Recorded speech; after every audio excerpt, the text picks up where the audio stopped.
Big Raymond Cross grabbed the tray of slop and hurled it straight into the old janitor's face. Mashed potatoes dripped down Marcus Cole's cheeks. Gravy ran into his eyes.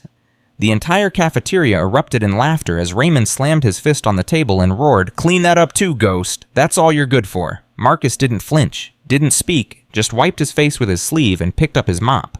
For 3 years, this man had taken every humiliation without a single word of protest. But what nobody in that prison knew, what would shatter everything they believed about power and weakness, was that this broken janitor mopping up his own shame was once the most feared heavyweight champion the world had ever seen. Before we begin, don't forget to like this video, hit subscribe, and comment below which city you're watching from. I want to see how far this story travels. Now let me tell you how one night changed everything. The mop bucket squeaked down E-block corridor at Ridgemont Federal Correctional Facility. Marcus Cole pushed it with the slow rhythm of a man who had nowhere to be and nothing to prove. 47 years old, gray hair, empty eyes, the kind of man you looked right through without seeing.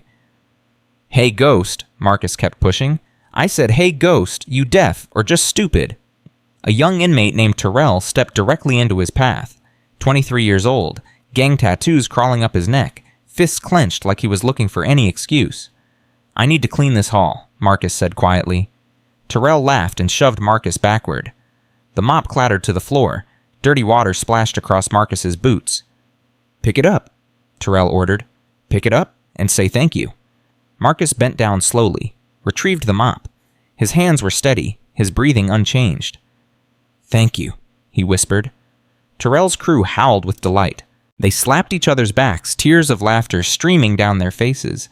The Ghost had done it again, swallowed another insult, accepted another humiliation, proved once more that he was exactly what everyone thought, a broken old man with nothing left inside.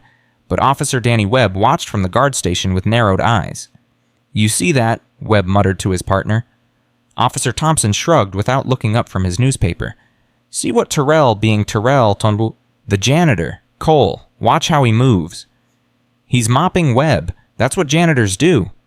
Webb shook his head. 2 tours in Afghanistan had taught him things about men that couldn't be learned from books. Cowards shuffled. Victims flinched. Broken men moved like their bones were made of glass. Marcus Cole moved like water, smooth, controlled. Every step placed exactly where he meant it. Even when Terrell shoved his Even when he fell backward, there was something deliberate about it, something almost rehearsed. "That man's been trained," Webb said quietly. "Trained hard.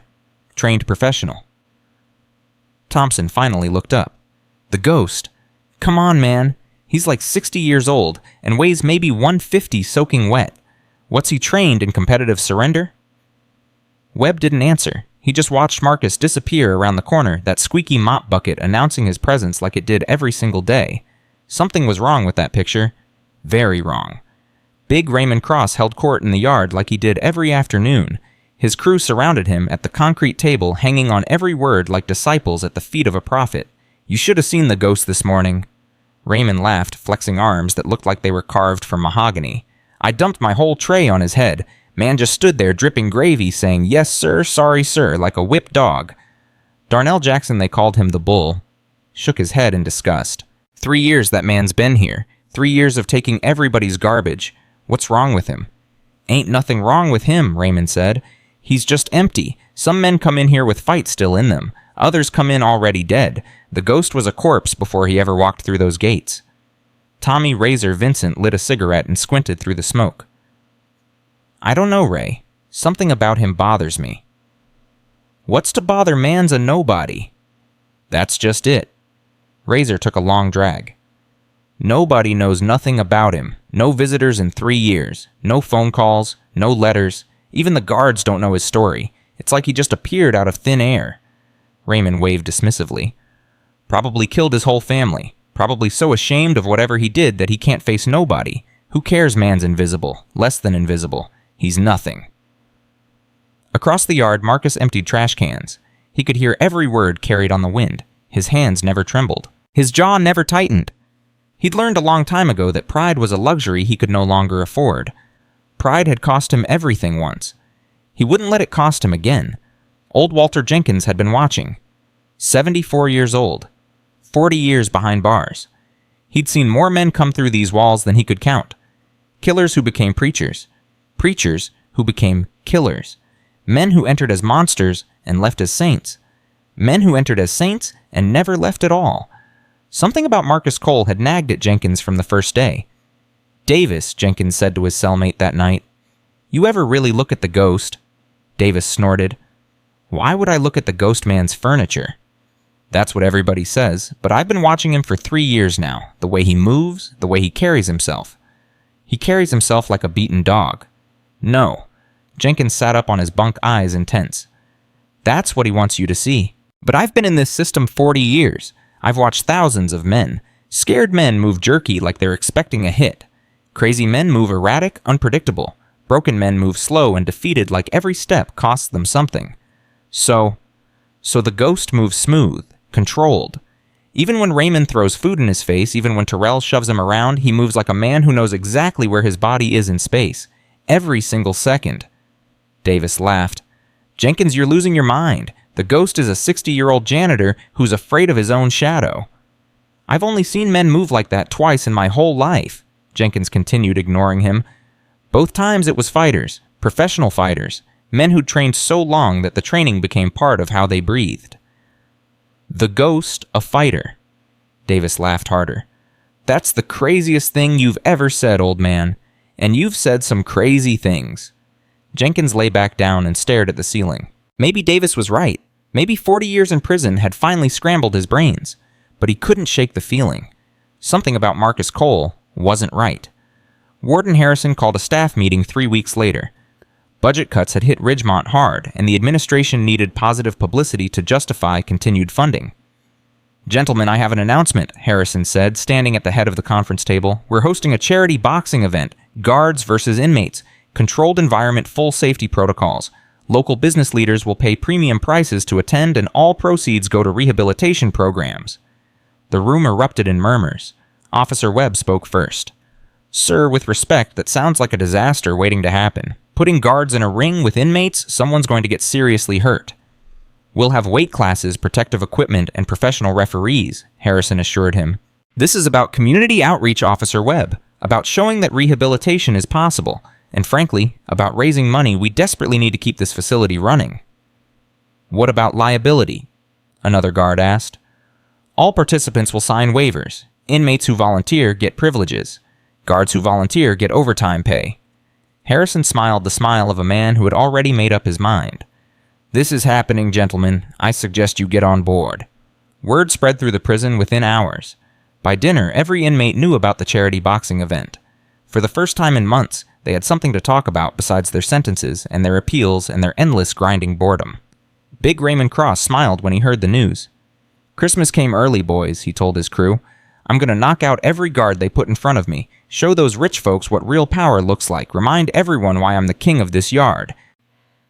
What he didn't know was that his biggest fight wouldn't be against any guard. The night before the event, Marcus sat alone in his cell after lights out. Sleep wouldn't come.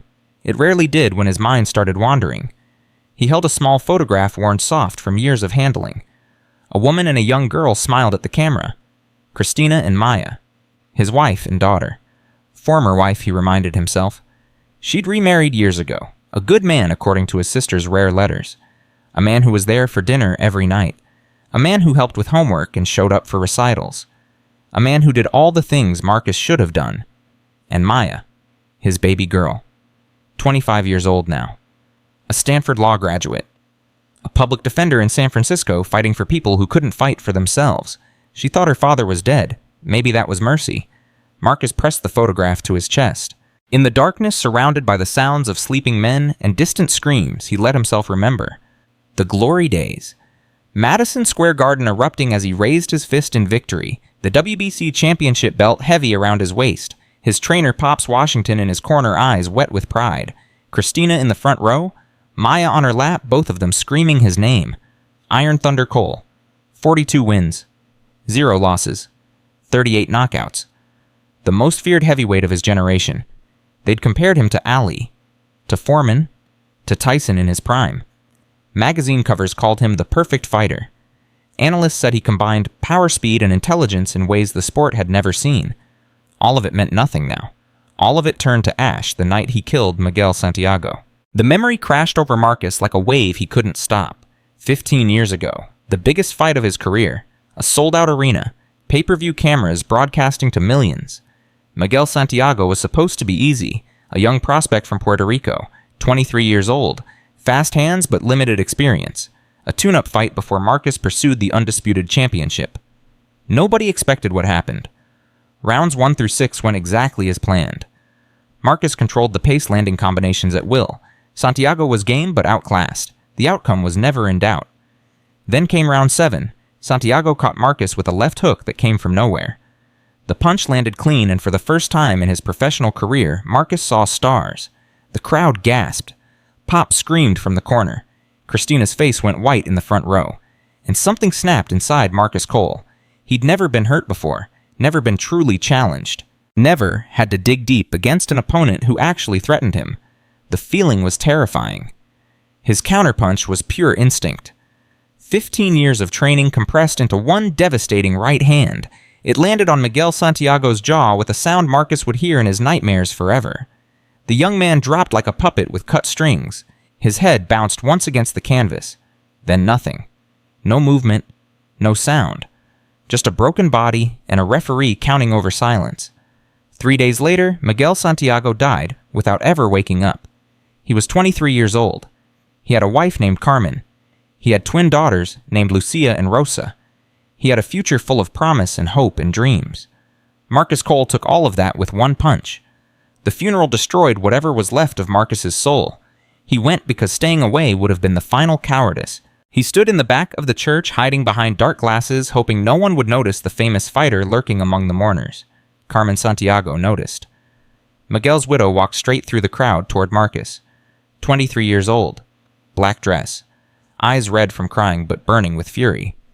"You," she hissed. "You killed him. You murdered my husband. I'm sorry." The words felt hollow in his mouth. "I'm so sorry." Carmen slapped him. The sound echoed through the church. Nobody moved to stop her. Nobody wanted to stop her. "Sorry?" Her voice rose to a scream. "Sorry doesn't bring back their father." She pointed to the front pew where 2 little girls sat in matching black dresses. Lucia and Rosa, 4 years old, twins who would grow up without ever knowing the man who loved them more than anything. "Every night they ask when Papi is coming home," Carmen sobbed. "Every night I have to tell them Papi isn't coming. What do I say, Mr. Champion? What do I tell them about the man who took their father away?" Marcus had no answer. There was no answer. He left the church and never looked back. 6 months later, Marcus won the undisputed heavyweight championship. He stood in the ring with 3 belts around his waist, confetti falling from the rafters, millions of people cheering his name. He felt nothing. Every time he looked in the mirror, he saw Miguel Santiago staring back. Every time he threw a punch, he heard that horrible sound. Every time he won, he remembered that his greatest victory had cost a young man his life. Christina noticed first. "Marcus, you need help," she begged one night, finding him sitting alone in their dark living room. "You haven't slept in weeks. You barely eat. Maya asks why Daddy is always sad." "I killed a man, Chris. I killed someone's husband, someone's father. It was an accident, a tragedy, but boxing is... Don't." His voice cracked. "Don't tell me boxing is dangerous. Don't tell me he knew the risks. I saw his daughters at that funeral, 4 years old. They didn't know any risks. They just want their father back." Christina reached for him, but Marcus pulled away. The distance between them grew every day after that. She couldn't reach him. Nobody could. He was drowning, and part of him wanted to let the water take him down. The night Marcus walked away, he didn't say goodbye. He waited until Christina and Maya were asleep, stood in his daughter's doorway for a long time, watching her chest rise and fall, memorizing every detail of her face. "I love you, baby girl," he whispered. "I love you more than my own life. But I can't be your daddy anymore. Not like this. Not when everything I touch turns to poison." He kissed her forehead one last time, left his championship belts on the kitchen table, walked out into the night. Iron Thunder Cole was reported missing within a week. After 10 years with no trace, the courts declared him legally dead. Nobody looked for Marcus Cole. That was a different man. A ghost who drifted from city to city, job to job, searching for something he could never find. Punishment, redemption, peace. The drinking started in Arizona. Marcus would sit in dive bars until closing, hoping someone would recognize the former champion hiding behind his beard. Hoping someone would call him out, give him an excuse to feel pain. "Hey, old man?" A voice from his memory. A bar in Flagstaff. A biker twice his size. "You're in my seat." Marcus didn't move. "Plenty of other seats?" "I want that one." Marcus looked up with dead eyes. "Then take it." The biker took a swing. Marcus let it land. The pain felt like relief, like penance, like exactly what he deserved. But when the biker swung again, Marcus's body moved without permission. 15 years of training didn't ask for approval, it just reacted. The biker was unconscious before he hit the floor. Marcus stared at his own hands like they belonged to someone else. Someone he'd tried to bury. Someone who refused to stay dead. He left town that night. The pattern repeated across Nevada, Utah, and New Mexico. Marcus would find a bar, start drinking, wait for trouble to find him, let the first punch land as payment for his sins. But his body wouldn't let him take the second punch, wouldn't let him accept the beating he craved. Every time muscle memory took over, every time his attacker ended up on the ground. Part of Marcus hoped someone would finally be good enough to finish him. Nobody ever was. The night that sent him to prison started like all the others. A truck stop outside Phoenix, 3 a.m.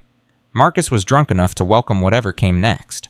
3 men approached him in the parking lot, young, armed, hungry. "Empty your pockets, old man," the leader said, knife glinting. "Do it quick and maybe we'll let you keep your teeth." Marcus laughed. The sound surprised even him. "You have no idea," he said, "who you're talking to. Some drunk bum about to get cut." Marcus set down his bottle. "I've been looking for you, not you specifically, but someone like you. Someone who might be able to finish what I can't do to myself." The leader's smile faltered. Something in the old man's eyes wasn't right. "Last chance?" Marcus said quietly. "Walk away." They didn't walk away. The fight lasted 8 seconds. Marcus moved on pure instinct, his body remembering what his mind wanted to forget. 3 men hit the pavement with injuries that would require months of rehabilitation. When the police arrived, Marcus was sitting on the curb waiting. "I did it," he told the arresting officer. "All 3. You're going to want to call ambulances. Plural. Aggravated assault. Multiple counts. 7 years in federal prison." Marcus didn't hire a lawyer, didn't fight the charges, didn't try to explain. This was what he wanted. Finally, a punishment that fit his crimes. Ridgemont Federal Correctional Facility welcomed Marcus with the same gray indifference it showed every prisoner. "Work assignment preferences?" the intake officer asked without looking up. "Anything physical, anything invisible." They gave him a mop bucket and a closet full of cleaning supplies. Perfect. For 3 years, Marcus became exactly what he wanted to be: nobody. The ghost who mopped floors and emptied trash. The target of every bully who needed someone to abuse. The invisible man who took whatever people threw at him without complaint. Every insult was penance for Miguel Santiago. Every punch he didn't throw was an offering to Carmen and the twins. Every day he survived was another chance to prove he could be something other than a killer. But some things can't stay buried forever. The morning of the charity boxing event arrived with electricity in the air. Marcus could feel it while he mopped the cafeteria. Inmates who usually ignored each other were gathered in groups, buzzing with excitement. Guards walked with extra tension in their shoulders. "Today's the day Ghost Raymond called from his table. You coming to watch might learn what a real man looks like in action."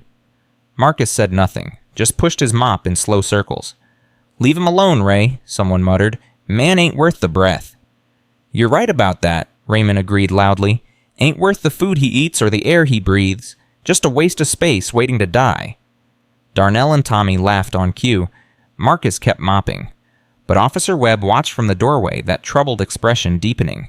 He'd spent weeks observing the janitor, watching how he moved, watching how he absorbed abuse without flinching. Tonight, Webb had a feeling something was going to happen. He just didn't know what. The gymnasium buzzed with energy as the event began. Business leaders in expensive suits mingled with prison officials. Camera crews adjusted equipment. Local reporters checked their notes. Warden Harrison worked the room like a politician at a fundraiser, shaking hands and making promises. "Welcome, everyone," Harrison's voice boomed through the speakers. "Tonight we demonstrate that rehabilitation is possible, that even behind these walls men can find redemption through discipline and sport." The crowd applauded politely. In the makeshift ring, Big Raymond Cross bounced on his toes, shadowboxing for the cameras. His muscles gleamed. His eyes promised violence. He was everything the audience had paid to see. First match, the announcer called Big Raymond Cross versus Officer Martinez. Martinez climbed into the ring, a decent-sized man, former high school wrestler, confident in his training. The bell rang. 45 seconds later, Martinez lay unconscious on the canvas. The crowd gasped. The inmates roared. Next, Raymond screamed, barely winded. Officer Patterson stepped up. Amateur boxing background. Quick hands, smart footwork. 90 seconds. Another knockout. Next, Officer Williams, the biggest guard on staff. 240 pounds of muscle. 2 minutes. Another body on the canvas. Big Raymond stood in the center of the ring, arms raised, utterly dominant.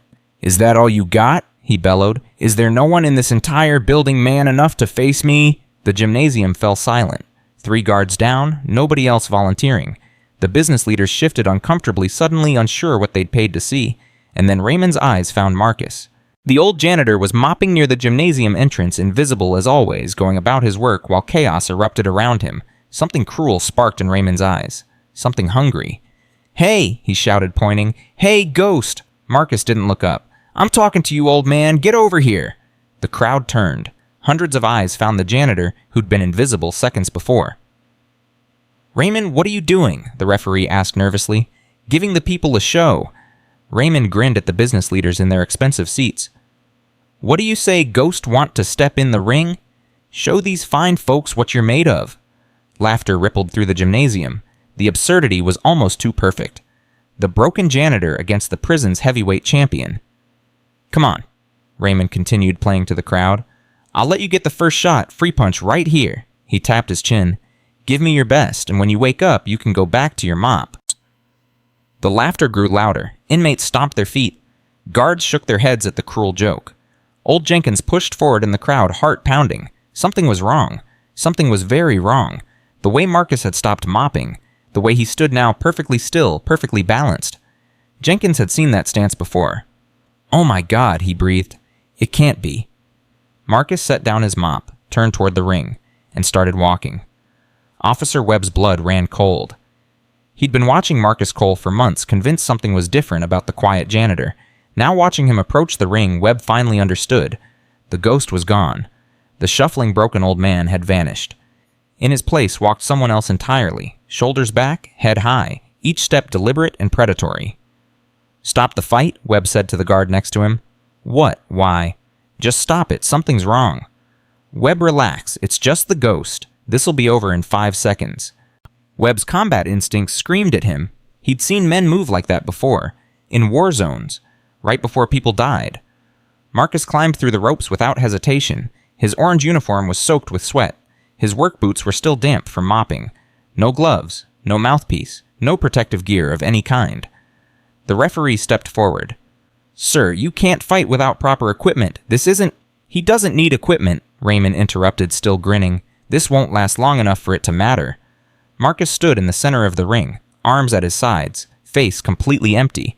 Jenkins shoved through the crowd, trying to get closer. His heart hammered. His ancient memory churned, trying to place what he was seeing. That stance, that stillness, those eyes. "Oh my God," Jenkins whispered again.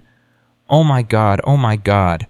Big Raymond bounced on his toes, playing to the audience. This was going to be the highlight of the night. The king of Ridgemont dismantling a helpless old man in front of cameras and rich people. "Any last words, Ghost?" he called across the ring. "Maybe you want to apologize in advance for bleeding on my canvas." Marcus finally spoke. His voice was quiet, but it carried. "You should have left me alone." Raymond's grin flickered. Something about those words, something about the way the old man said them. But he shook it off.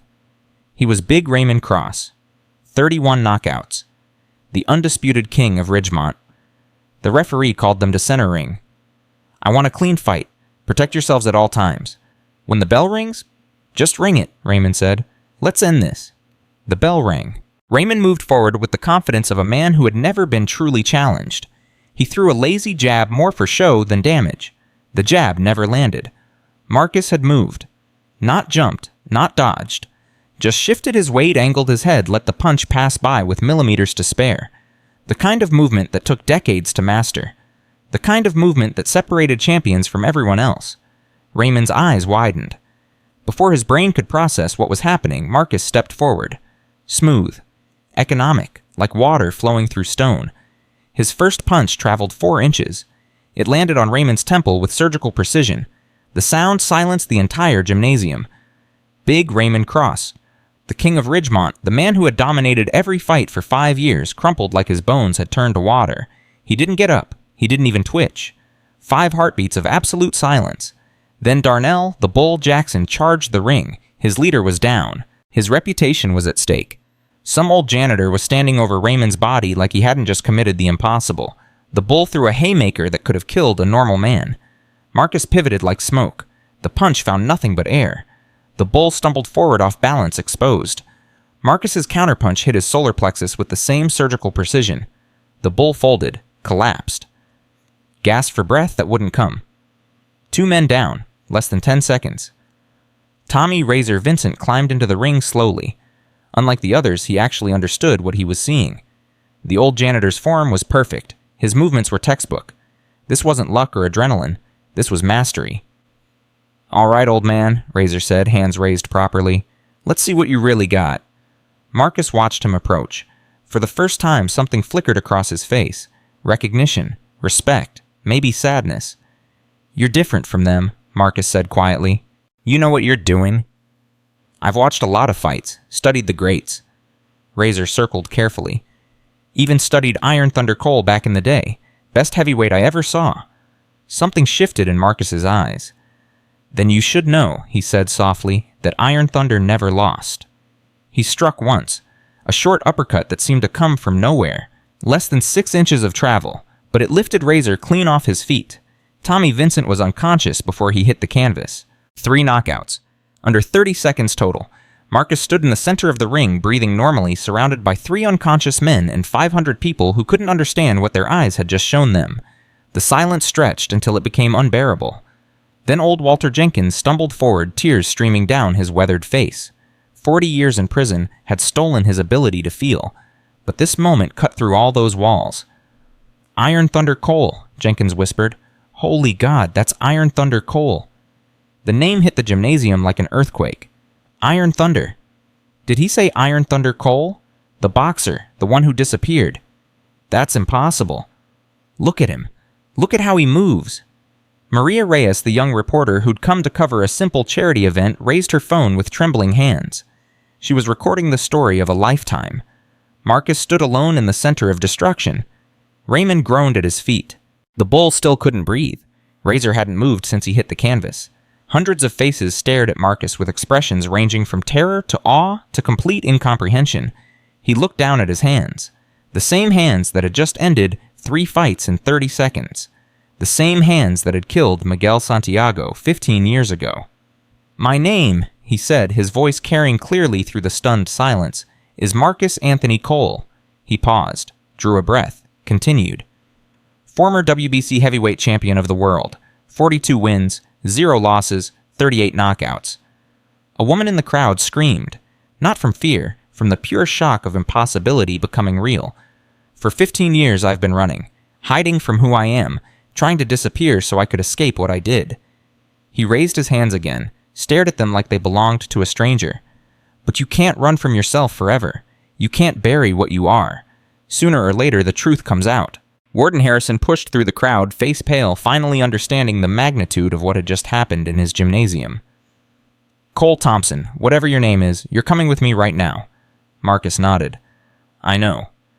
But before he could move, Maria Reyes called out the question everyone needed answered. Why did the greatest heavyweight champion in the world disappear? "Why are you here? What did you do?" Marcus turned to face her, to face the recording phones, to face the judgment he'd been running from for 15 years. "Because I killed a man in that ring, he said quietly, "and I've been trying to outrun his ghost ever since." The gymnasium erupted in chaos, shouting, screaming, phones waving, people pushing forward for a better look, but Marcus just stood there in the center of the storm, finally accepting what he'd known all along. Some ghosts can never be outrun, they can only be faced, and his ghost had just caught up with him. The chaos lasted exactly 47 seconds before Warden Harrison screamed for order. "Everybody shut up, guards, clear this gymnasium now." Officers rushed forward, pushing inmates back, creating a perimeter around the ring where Marcus still stood among the 3 fallen men. The business leaders clutched their phones, already texting, already spreading the story that would dominate headlines by morning. Maria Reyes refused to lower her camera. "Mr. Cole Marcus, who did you kill? What happened?" "I said clear the room," Harrison roared. But Marcus raised his hand, and somehow, impossibly, the noise died down. Even after everything that had happened, there was something about his presence that commanded attention without demanding it. "Miguel Santiago," Marcus said quietly. "July 15th, 2010, Madison Square Garden, round 7. The name hit the older men in the crowd like a physical blow. Jenkins actually staggered backward. The Santiago fight was legendary. Every serious boxing fan over 50 knew about it. The night Iron Thunder Cole killed a 23-year-old prospect with a single punch. "I remember that fight," Jenkins breathed. "I watched it on pay-per-view. Santiago was supposed to be the next big thing out of Puerto Rico." "He was," Marcus's voice cracked.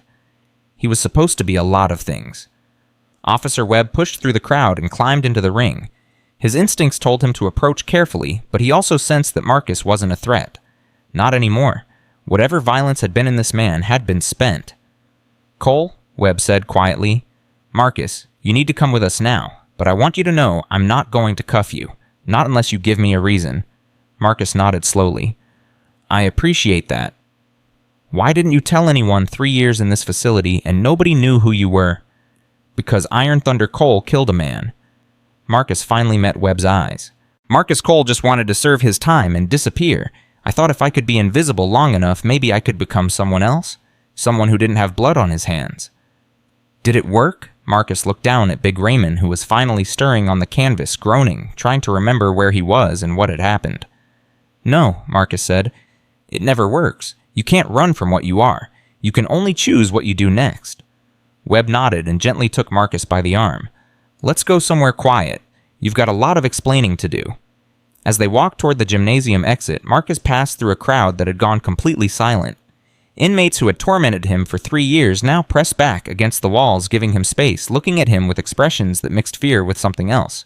Respect. The ghost was gone forever, and something much more complicated had taken his place. 30 minutes later, Marcus sat in an interview room across from Warden Harrison and 2 federal investigators who had been called the moment the warden understood the magnitude of what had happened.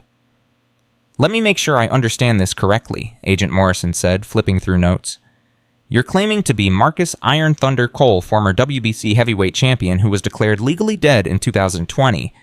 I'm not claiming anything. I am Marcus Cole. Iron Thunder Cole had a net worth of over $40 million at the time of his disappearance. Multiple properties, endorsement deals, a family." "Had," Marcus repeated, past tense. "Where did the money go? I left everything to Christina, my wife. Ex-wife now. She deserved it. She deserved more than that for putting up with me." Agent Morrison leaned forward.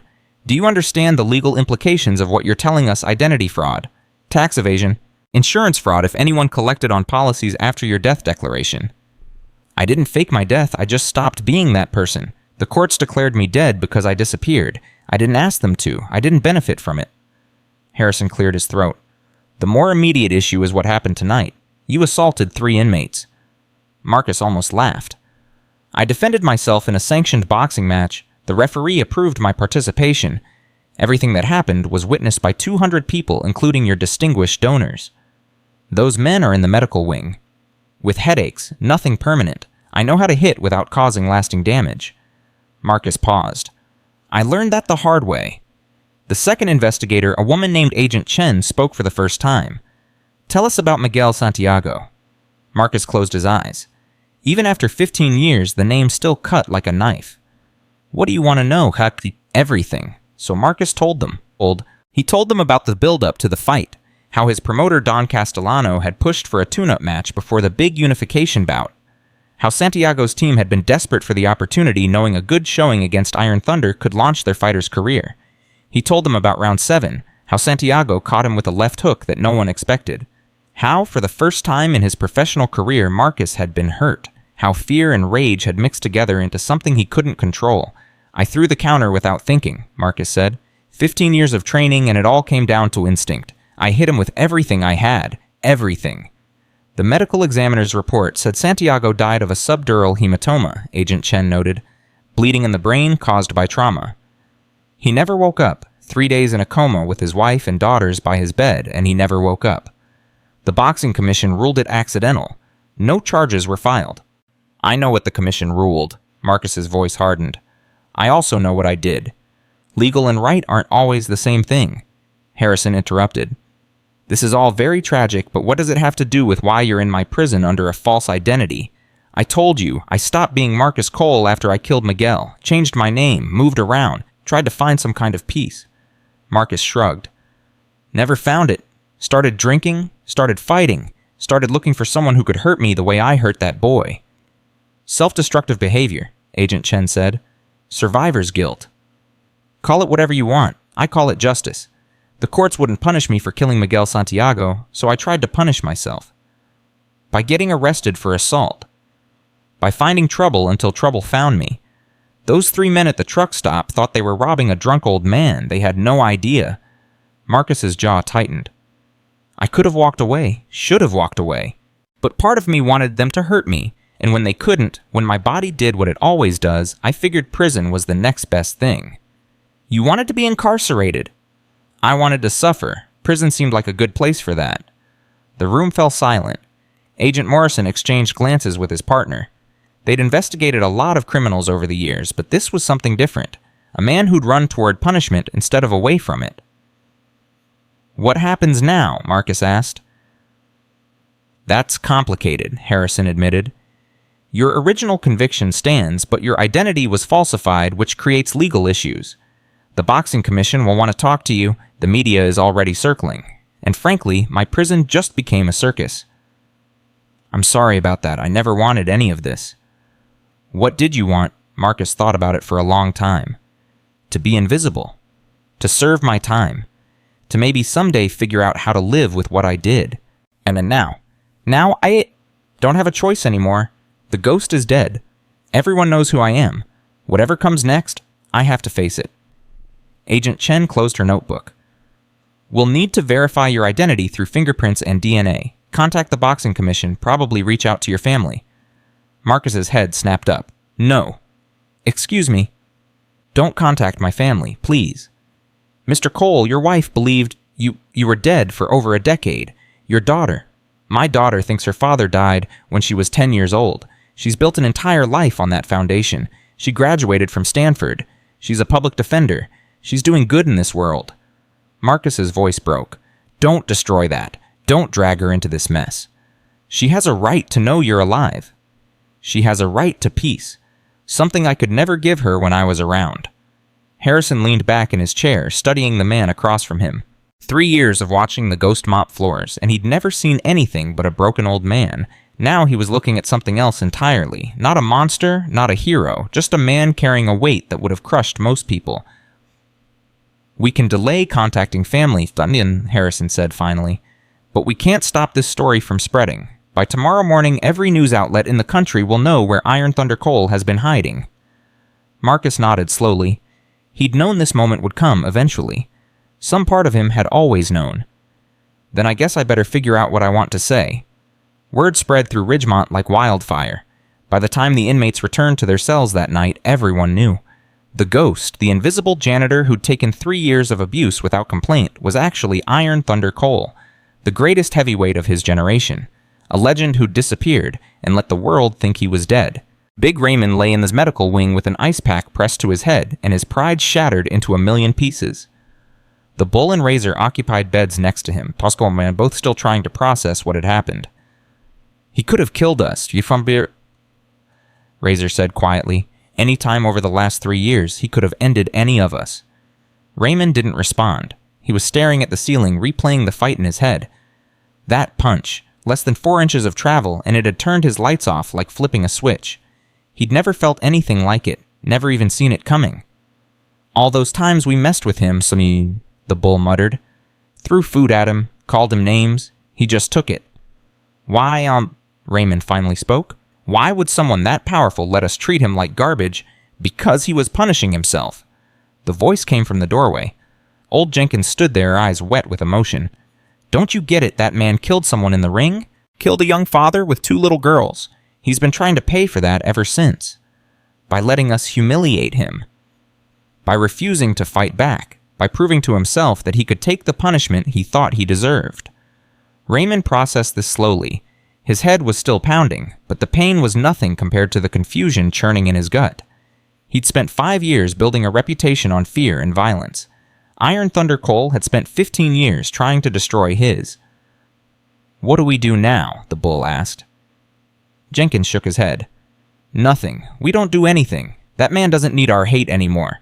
He's got enough of his own." Dr. Sarah Chen arrived at Ridgemont the next morning. The prison psychologist had been called in for emergency consultation after the warden's frantic late-night call. She'd spent the drive reviewing everything she could find about Iron Thunder Cole, the Santiago fight, and the mysterious disappearance that had spawned 1,000 conspiracy theories. Now she sat across from Marcus in the counseling room notepad ready, watching him with professional curiosity. "Do you know why I'm here, Mr. Cole? To evaluate whether I'm a danger to myself or others." "Partially. I'm also here because I think you might need someone to talk to, someone who isn't trying to prosecute you or write a story about you." Marcus almost smiled. "That's a refreshing change. Tell me about the guilt." "That's direct. I find it saves time. You've been carrying this for 15 years. The drinking, the fights, the deliberate self-destruction. Classic manifestations of survivor's guilt complicated by the fact that you are directly responsible for the death that triggers it. Is that your professional opinion? It's an observation. My professional opinion is that you've been engaged in one of the most elaborate and prolonged forms of self-punishment I've ever encountered." Dr. Chen leaned forward. "You had everything, Mercole. Money, fame, family, a legacy that would have lasted generations, and you walked away from all of it because you couldn't live with what happened in that ring." "I killed a man." "You participated in a legal sporting event where a tragic accident occurred. The commission investigated, the medical examiner ruled. No criminal charges were ever filed." "Tell that to his daughters." Dr. Chen paused. "You've thought about them a lot, haven't you, the Santiago girls?" "Every single day. Lucia and Rosa. They were 4 years old when I took their father away. They're 19 now. Grown women who never knew the man who loved them more than anything. Have you ever tried to contact them?" "No." "What would I say? Sorry, I killed your dad. Hope you turned out okay." Some people find that apologies help. That acknowledgement of harm can be part of healing. Marcus shook his head. "I've run that conversation in my head 1,000 times. There's no version where I don't make things worse. Some wounds aren't meant to be reopened. And what about your own daughter, Maya?" Marcus's whole body tensed. "How do you know about Maya?" "I read your file. Your real file, not the Marcus Thompson one you fabricated. You have a daughter who believes you're dead, who grew up without a father because you chose to disappear." "I chose to protect her." "From what?" "From me." Marcus's voice cracked. "From watching her father fall apart. From knowing what I really am. She was 10 years old when I left. Young enough to remember me as someone good. Someone who loved her. If I'd stayed..." "If you'd stayed?" "She would have watched me destroy myself. The drinking was already starting. The nightmares. The rage that came out of nowhere. Christina saw it. She tried to help, but I couldn't let her. I couldn't let Maya see her father turn into a monster." "So you left?" "So I left. Let them think I was dead. Let them move on. Let them build lives without me poisoning everything I touched." Dr. Chen was quiet for a long moment. When she spoke again, her voice was softer. "Do you know what Maya does now?" "She's a public defender in San Francisco. My sister sends updates sometimes. She defends people who've made terrible mistakes, people who are trying to turn their lives around, people who need someone to believe they can be better than their worst moment." Dr. Chen paused. "Does that sound like anyone you know?" Marcus couldn't respond. The connection was too obvious, too painful. "Your daughter chose a career helping people like you, Mr. Cole. Broken people looking for redemption. That's not a coincidence. It doesn't matter. She's better off without me." "Is she, or is that just what you tell yourself to justify staying away?" The question hung in the air like smoke. Marcus had no answer. He'd spent 15 years building a wall between himself and everyone he loved, brick by brick, telling himself it was for their protection. But walls keep things out, and they also keep things in. And what was inside Marcus Cole had been festering for a very long time. "There's something else," Dr. Chen said carefully. "Something you should know before it hits the news." "What?" The reporter who was at the fight last night, Maria Reyes. She's been digging since the moment you revealed yourself. She found Carmen Santiago. Marcus felt the blood drain from his face. No. Mrs. Santiago gave an interview this morning. It's going to air tonight. What did she say? I don't know the details, but she's apparently been following news about your disappearance for years. When she heard you'd been found, she wanted to speak publicly. Marcus's hands started shaking. 15 years of running, and now the one person he feared facing most was about to appear on national television. I can't watch that. You don't have to, but you should probably prepare yourself. Whatever she says, the whole world is going to hear it, and then they're going to want to hear what you have to say in response. Marcus buried his face in his hands. He'd thought the hardest part was over. He'd revealed himself, confessed his sins, let the world see who he really was. He was wrong. The hardest part was just beginning. That evening, inmates gathered around the common room television in numbers the guards had never seen before.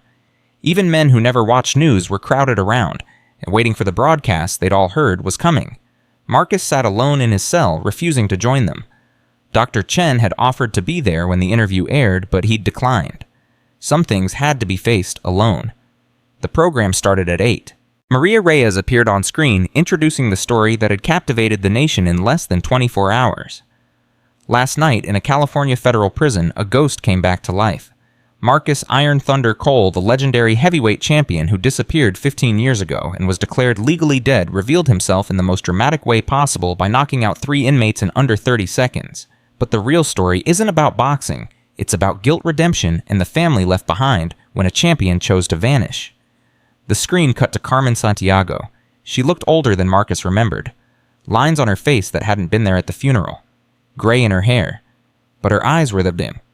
Dark and deep and carrying pain that never fully healed. Mrs. Santiago, Maria said, when you heard that Marcus Cole had been found, what was your reaction? Carmen was quiet for a moment. When she spoke, her voice was steady but heavy with emotion. For 10 years after Miguel died, I hated that man, hated him with everything I had. I dreamed about hurting him, about making him feel what our family felt. When he disappeared, I was angry because he took away my chance to confront him, to look him in the eye and tell him what he stole from us. And now I am 50 years old. My daughters are grown women, and I have spent too many years carrying hate to carry any more. Maria leaned forward. What would you say to Marcus Cole if he was watching right now? Carmen looked directly at the camera. In his cell, Marcus couldn't breathe. I would tell him that I don't forgive him. I can't forgive him. What he took from us can never be replaced. My daughters grew up without their father. They learned to walk, to talk, to ride bicycles, to go to school, to fall in love, all without the man who should have been there for every moment. Tears streamed down Marcus's face. But I would also tell him this, Carmen continued. Miguel loved boxing. He knew the risks. He stepped into that ring because it was his dream, and he wouldn't have wanted his dream to destroy another man's life. What happened was a tragedy, not a murder. She paused, composing herself. I read about where they found him, a prison, working as a janitor, letting other men humiliate him for 3 years without fighting back. When I heard that, I understood something I never understood before. What was that? That Marcus Cole has been punishing himself far worse than I ever could. He gave up everything. His career, his family, his identity. He's been living in a prison of his own making long before he ever set foot in that facility. Carmen looked at the camera again, and somehow Marcus felt like she was looking directly at him. Mr. Cole, if you are watching this, I want you to know something. My husband would not want this for you. He would not want you to spend the rest of your life destroying yourself over what happened that night. Miguel believed in second chances. He believed people could be better than their worst moments. She drew a shaky breath. I am not ready to forgive you. I may never be ready, but I am ready to stop hating you, because the hate was killing me too, and I have daughters who need their mother to be whole. The interview continued, but Marcus couldn't hear anymore. He was sobbing, 15 years of suppressed grief pouring out of him in waves he couldn't control. He'd expected hatred, condemnation, the righteous fury of a woman whose life he'd destroyed. Instead, he'd received something he never anticipated. Understanding. And that was somehow harder to bear than any punishment. Later that night, a guard knocked on Marcus's cell door.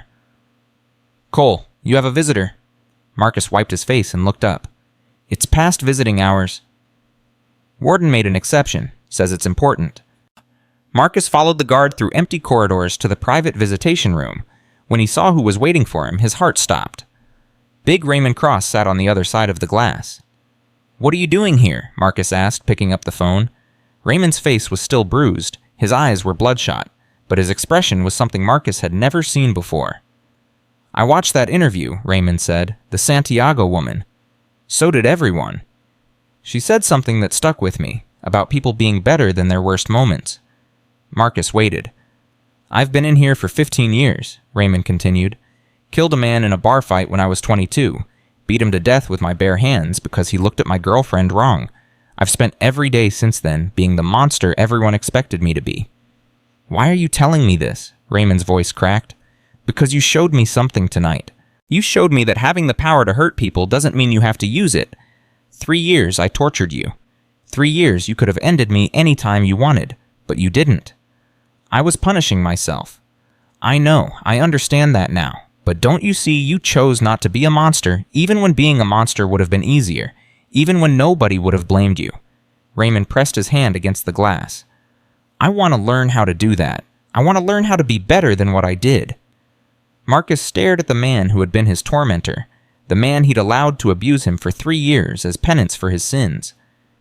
"I don't know if I can teach that," Marcus said honestly. "I'm still trying to figure it out myself." "Then figure it out together, because if Iron Thunder Cole can find redemption, maybe Big Raymond Cross can too." Marcus looked at the hand pressed against the glass.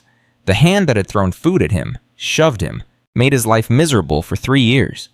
Slowly he raised his own hand and pressed it against the glass opposite Raymond's. "Okay," Marcus said quietly. "We'll figure it out together. 2 broken men, 2 killers trying to become something else.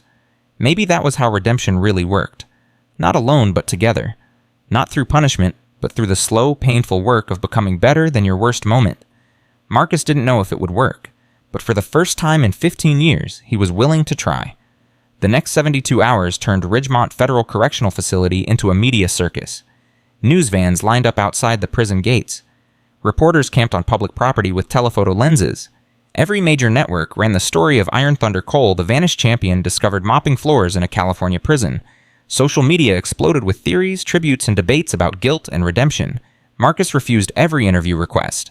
"Tell them no," he said to Warden Harrison on the 3rd day. "Tell them all no. They're offering money, significant money. One network mentioned 7 figures for an exclusive." "I don't want their money." "Then what do you want, Cole?" Marcus looked at the warden with exhausted eyes. "To finish my sentence. To figure out what comes next. To maybe find some peace before I die." Harrison shook his head. "Peace isn't going to be easy to find. Not anymore. You're the most famous prisoner in America." "I didn't ask for that." "No, but you've got it anyway." The social dynamics inside Ridgemont shifted in ways nobody could have predicted.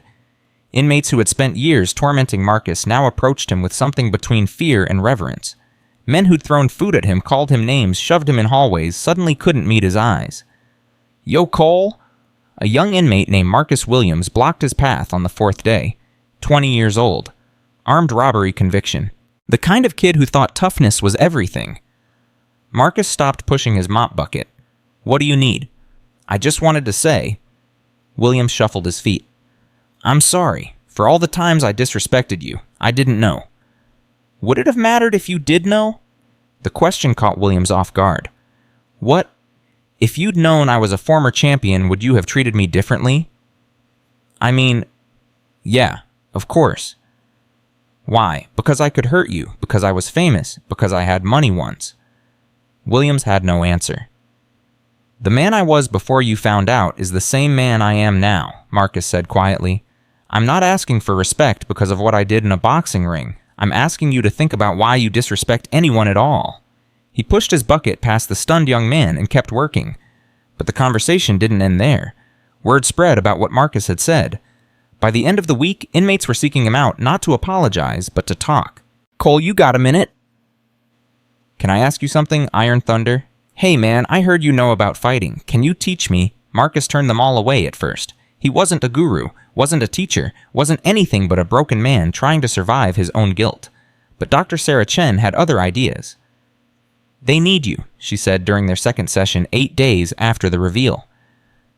These men are looking for something and they think you might have it. I don't have anything to give. You have experience, you have perspective, you have something most of them have never seen. What's that? A man who chose not to use his power, a man who accepted punishment instead of inflicting it. Dr. Chen leaned forward. Do you understand how rare that is in here? Most of these men have only known one way to survive, dominate, or be dominated. You showed them a third option. I wasn't trying to show them anything. I was trying to disappear. Maybe, but the effect is the same. You've become a symbol, whether you like it or not. Marcus rubbed his face with both hands. I'm not qualified to help anyone. I can barely help myself. Then figure it out together. Isn't that what you told Raymond? He looked up sharply. How do you know about that? I'm the prison psychologist. I know everything that happens in these walls. Dr. Chen smiled slightly. Big Raymond Cross has requested a transfer to your cell block. Says he wants to be closer to you, learn from you. That's insane. Is it exactly what redemption looks like? Two broken men trying to become whole. Marcus didn't have an answer. 2 weeks after the charity boxing event, Warden Harrison called Marcus into his office. Sit down, Cole. We need to talk. Marcus sat. He'd learned to read the warden over 3 years of invisibility. Something was wrong. Harrison's face was too controlled, his voice too careful. What happened? Harrison slid a letter across the desk. This arrived this morning, delivered by courier. The sender insisted it be given to you personally. Marcus looked at the envelope, no return address, just his name written in careful feminine handwriting. His hands trembled as he opened it. The letter was 2 pages. He read it twice, 3 times, his face going pale, then red, then pale again. What does it say? Harrison asked. Marcus couldn't speak for a long moment. When he finally found his voice, it came out as a whisper. Carmen Santiago wants to meet me. Harrison's eyebrows rose. The widow? She's coming here. In 3 days, with her daughters. Marcus looked up with something like terror in his eyes. She wants to look me in the face and talk about what happened. After that interview, she gave about not being ready to forgive you. She says that's exactly why she needs to come. She says she spent 15 years building a wall between herself and the man who killed her husband. She says she needs to see that man as a human being, not a monster, before she can move forward. Harrison studied Marcus carefully. How do you feel about that? Terrified, sick, like I want to run and hide and never come out. Marcus's voice cracked. But I can't run anymore. I've been running for 15 years and it brought me here, to this room, to this moment. You don't have to meet with her. You can refuse. No. Marcus folded the letter carefully and tucked it into his pocket. I can't refuse. I owe her this. I owe Miguel this. Whatever she needs to say to me, whatever she needs to do, I have to face it. Even if it destroys you. Marcus laughed, but there was no humor in it. I've been destroyed for 15 years, Warden. At least this way, maybe something useful comes out of the wreckage. The next 3 days were the longest of Marcus's life.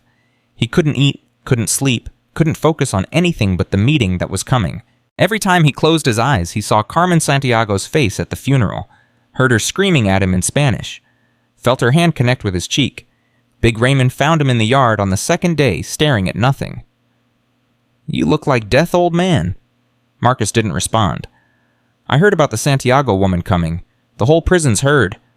Raymond sat down next to him. You scared? Terrified. Want some advice? Marcus looked at him with hollow eyes. From you. From someone who knows what it's like to face the family of the man he killed. Raymond's voice dropped low. The guy I beat to death in that bar. His mother came to my trial, sat in the front row every single day, never said a word, just stared at me. What did you do? I couldn't look at her, kept my eyes down the whole time. Thought I was being respectful, thought I was showing remorse. Was it? Raymond shook his head. It was cowardice. I was too afraid to see the pain I'd caused, too weak to acknowledge what I'd taken from her. He turned to face Marcus. Don't make that mistake. When Mrs. Santiago comes, look her in the eye. Let her see you, all of you, the man who killed her husband and the man who's been dying inside ever since. Why? Because that's what she needs, not your shame, not your weakness. She needs to see that her husband's death meant something, that it changed you, that you didn't just walk away and forget. Marcus considered this. You've thought about this a lot. Every day for 15 years. Just never had anyone to talk about it with. Raymond almost smiled. until you came along and knocked me unconscious in front of 200 people. Despite everything, Marcus felt the corner of his mouth twitch. You had it coming. Yeah, I really did. The morning Carmen Santiago arrived, Marcus woke before dawn. He showered carefully, shaved for the first time in weeks, put on a clean uniform that Dr. Chen had arranged for him, looked at himself in the mirror and tried to see what Carmen would see. An old man, gray hair, weathered face, eyes that carried too much pain for one lifetime. Was this the monster she'd been hating for 15 years? Was this the man who'd taken everything from her, Cole? A guard appeared at his cell door. They're here. You ready? Marcus took a deep breath. No, but let's do it anyway. The walk to the private visitation room felt like walking to his own execution. Every step brought him closer to a confrontation he'd been dreading for 15 years. Every heartbeat reminded him that he was still alive while Miguel Santiago was not. He stopped outside the door. Through the small window, he could see 3 women waiting inside. Carmen Santiago sat in the center, older than he remembered, but still beautiful in a worn, weathered way. Her dark hair was streaked with gray. Her hands were folded tightly in her lap. Beside her sat 2 young women, 19 years old. Twins. Lucia and Rosa. They looked so much like their father that Marcus felt his knees buckle. Easy. Officer Webb stood beside him, ready to catch him if he fell. Take your time. They look just like him, Marcus whispered. My God, they look just like Miguel. You can do this, Cole. Whatever happens in there, you can face it. Marcus nodded slowly, straightened his spine, drew a breath that felt like it might be his last. Then he opened the door and walked in. Carmen stood up the moment she saw him. Her daughters remained seated watching with expressions that mixed curiosity with something harder to read. For a long moment nobody spoke. 15 years of silence stretched between them like a chasm. Then Carmen took a step forward. You're smaller than I remember, she said quietly. In my mind you were a giant, a monster who towered over everything. I've gotten older.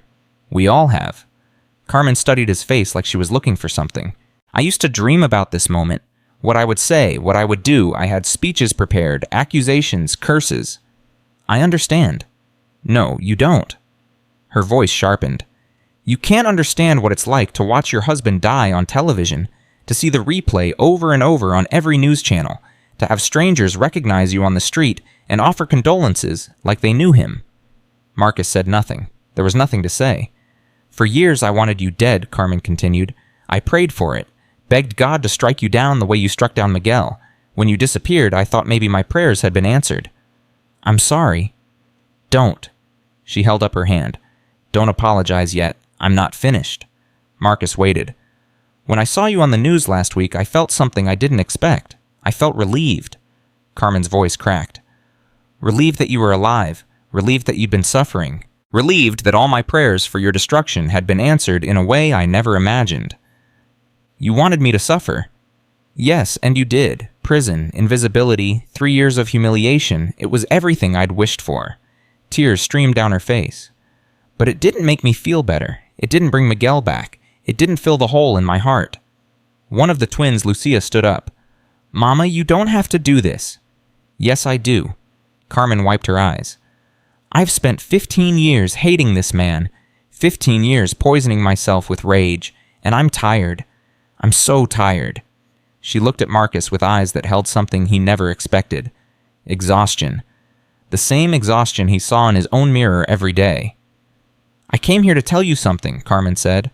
Something I never thought I'd say. Marcus braced himself. I'm ready to stop hating you, not because you deserve it, not because what you did was okay, but because hating you is killing me. And I have daughters who need their mother whole. The words hit Marcus like a physical blow.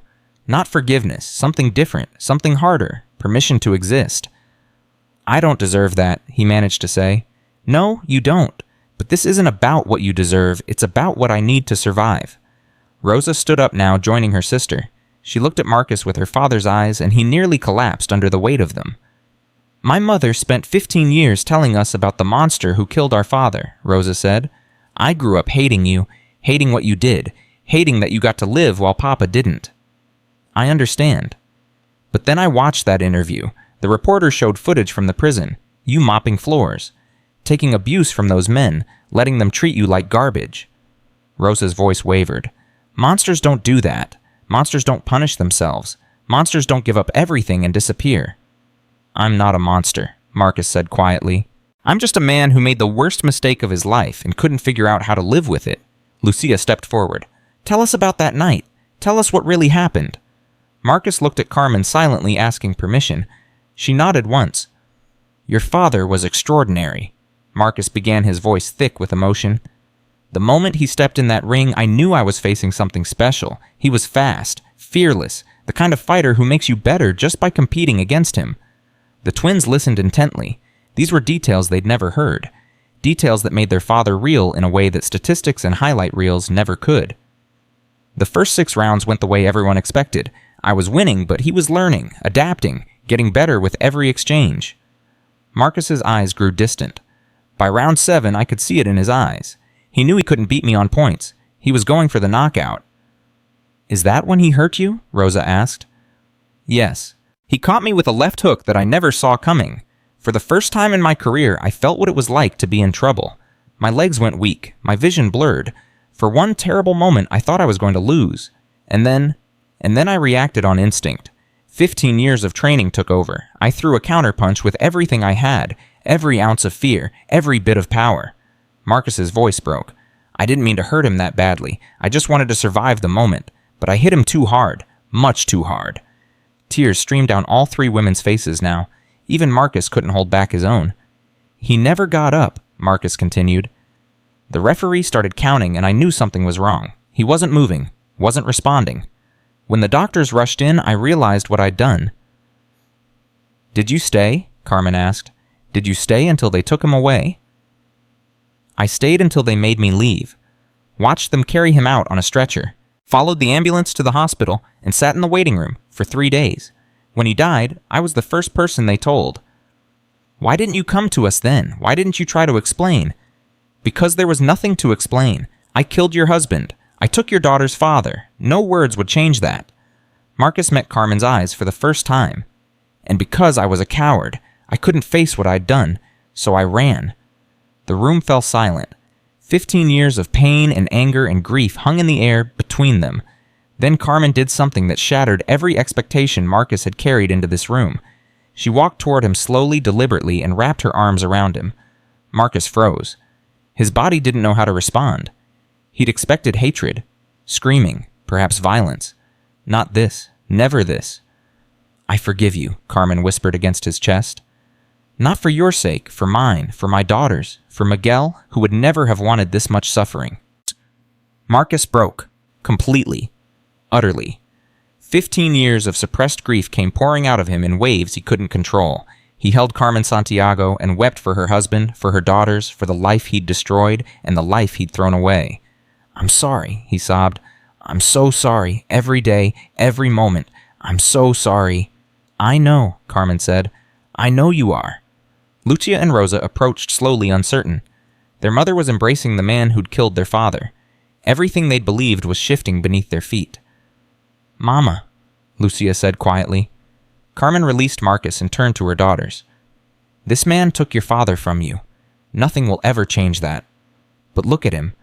Look at what carrying this weight has done to him. If we keep hating him, we become prisoners too, and your father wouldn't want that for any of us. Rosa looked at Marcus with her father's eyes. Why didn't you just move on? You had money, fame. You could have buried what happened and kept living. Because I didn't deserve to move on, Marcus said honestly. Your father was dead because of me. How could I enjoy anything knowing that? How could I smile or laugh or love when I'd taken all of that from him? So you punished yourself instead. It was all I knew how to do. Lucia studied him for a long moment. Then she asked a question that cut straight to the heart of everything. If you could go back to that night, would you still throw that punch? Marcus thought about it carefully. He owed them honesty, not easy answers. If I could go back knowing what I know now, no, I'd take the loss. I'd let your father knock me out. No championship is worth a human life. He paused. But I can't go back. None of us can. All I can do is try to become someone who deserves the life I've been given, someone your father wouldn't be ashamed of. How do you plan to do that? I don't know yet, but I'm going to figure it out. And I'm not going to run away anymore. Carmen touched her daughter's shoulders. We've said what we came to say. Now we need to go. But Marcus... He looked at her. Don't waste this. Don't waste what we've given you today. Make something good come out of all this pain. I'll try. Don't try. Do it. For Miguel, for us, for yourself. Marcus nodded, unable to speak. The Santiago women walked toward the door. At the threshold, Rosa turned back one last time. My mother said she forgives you. I'm not there yet. Maybe I never will be. She held his gaze with her father's eyes. But I don't hate you anymore. That's the best I can offer. It's more than I deserve. Rosa almost smiled. Yeah, it is. Then they were gone, and Marcus was alone with the weight of everything that had just happened. He sat in that visitation room for a long time, staring at the empty chairs where the Santiago family had been sitting. Forgiveness. Not earned, not deserved, but given anyway. It didn't erase the guilt, didn't bring back Miguel Santiago, didn't undo 15 years of destruction and pain, but it changed something, shifted something deep inside Marcus's chest that had been locked tight for so long he'd forgotten it was there. Hope. The door opened. Dr. Chen entered quietly and sat across from him. How do you feel? Like I've been hit by a truck, but also like maybe I can breathe for the first time in 15 years. Carmen Santiago gave you a gift today, a rare and precious gift. I know, I don't understand why. Because she's tired, because hatred is exhausting, because sometimes letting go is the only way forward. Dr. Chen leaned forward. The question now is what you do with it. What do you mean, You've been given something most people never get a second chance. Permission to stop destroying yourself. The widow of the man you killed told you to make something good come out of all this pain. Dr. Chen's eyes were intense. So what are you going to make, Marcus?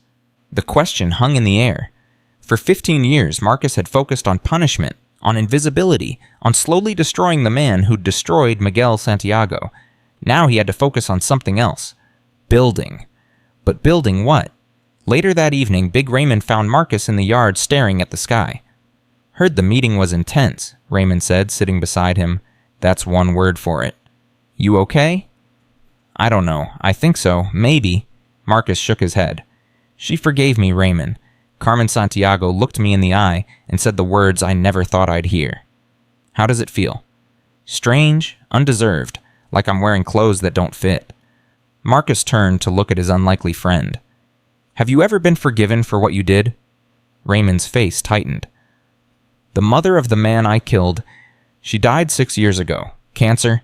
I found out from a guard who read it in the newspaper. She never forgave me. Never even spoke to me after the trial.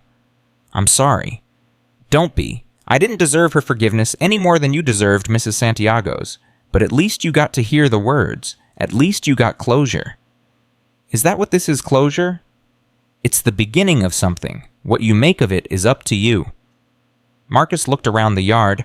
Dozens of men milling about, killing time until their sentences ended or their lives did, each one carrying their own weight, their own guilt, their own desperate need for something more than punishment.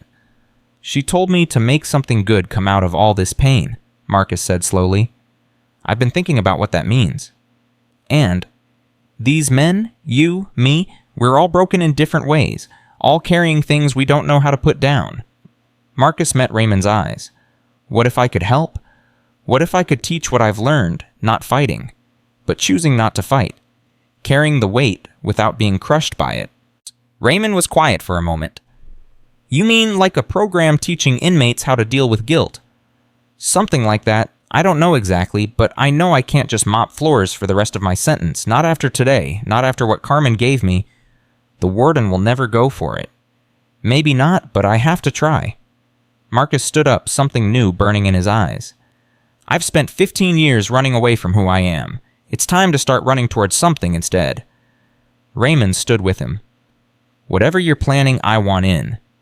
You showed me what real strength looks like, old man. Now I want to learn how to use it. Marcus extended his hand. Raymond took it. 2 killers, 2 broken men, 2 prisoners trying to build something out of the wreckage of their lives. The sun was setting over Ridgemont Federal Correctional Facility. But for Marcus Cole, for the first time in 15 years, it felt like dawn. 3 weeks after Carmen Santiago walked out of Ridgemont, Marcus Cole stood before Warden Harrison with a proposal that would change everything. You want to do what? Harrison stared at him like he'd grown a second head. A rehabilitation program. Inmates helping inmates. Teaching men how to carry their guilt without being crushed by it. Cole, you're a prisoner. Not a counselor, not a therapist. You mopped floors for 3 years. And I'm also a man who spent 15 years learning how to live with the worst thing I've ever done. That's got to count for something. Harrison leaned back in his chair. Even if I wanted to approve this, which I don't, the bureaucracy alone would take months. Background checks, liability assessments, program reviews. This isn't the kind of thing you just start. Then help me start it the right way. Why should I? Marcus met his eyes without flinching. Because every man in this facility is going to get out eventually. Most of them are going to reoffend. Most of them are going to end up right back here or somewhere worse.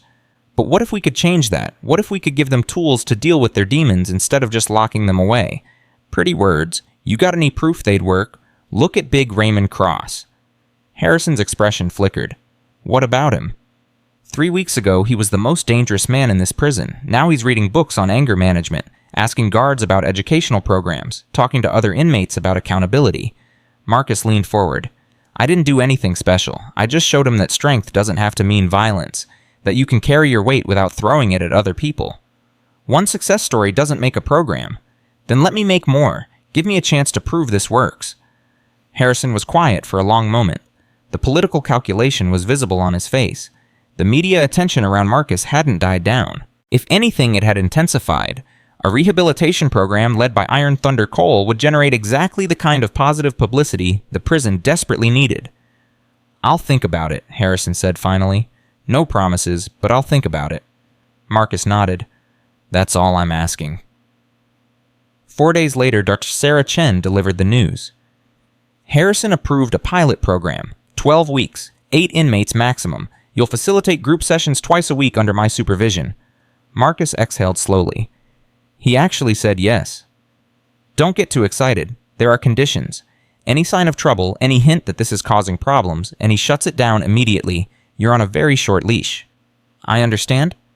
Do you? Because what you're proposing isn't easy. You'll be asking men to confront the worst things they've ever done, to sit with that pain instead of running from it.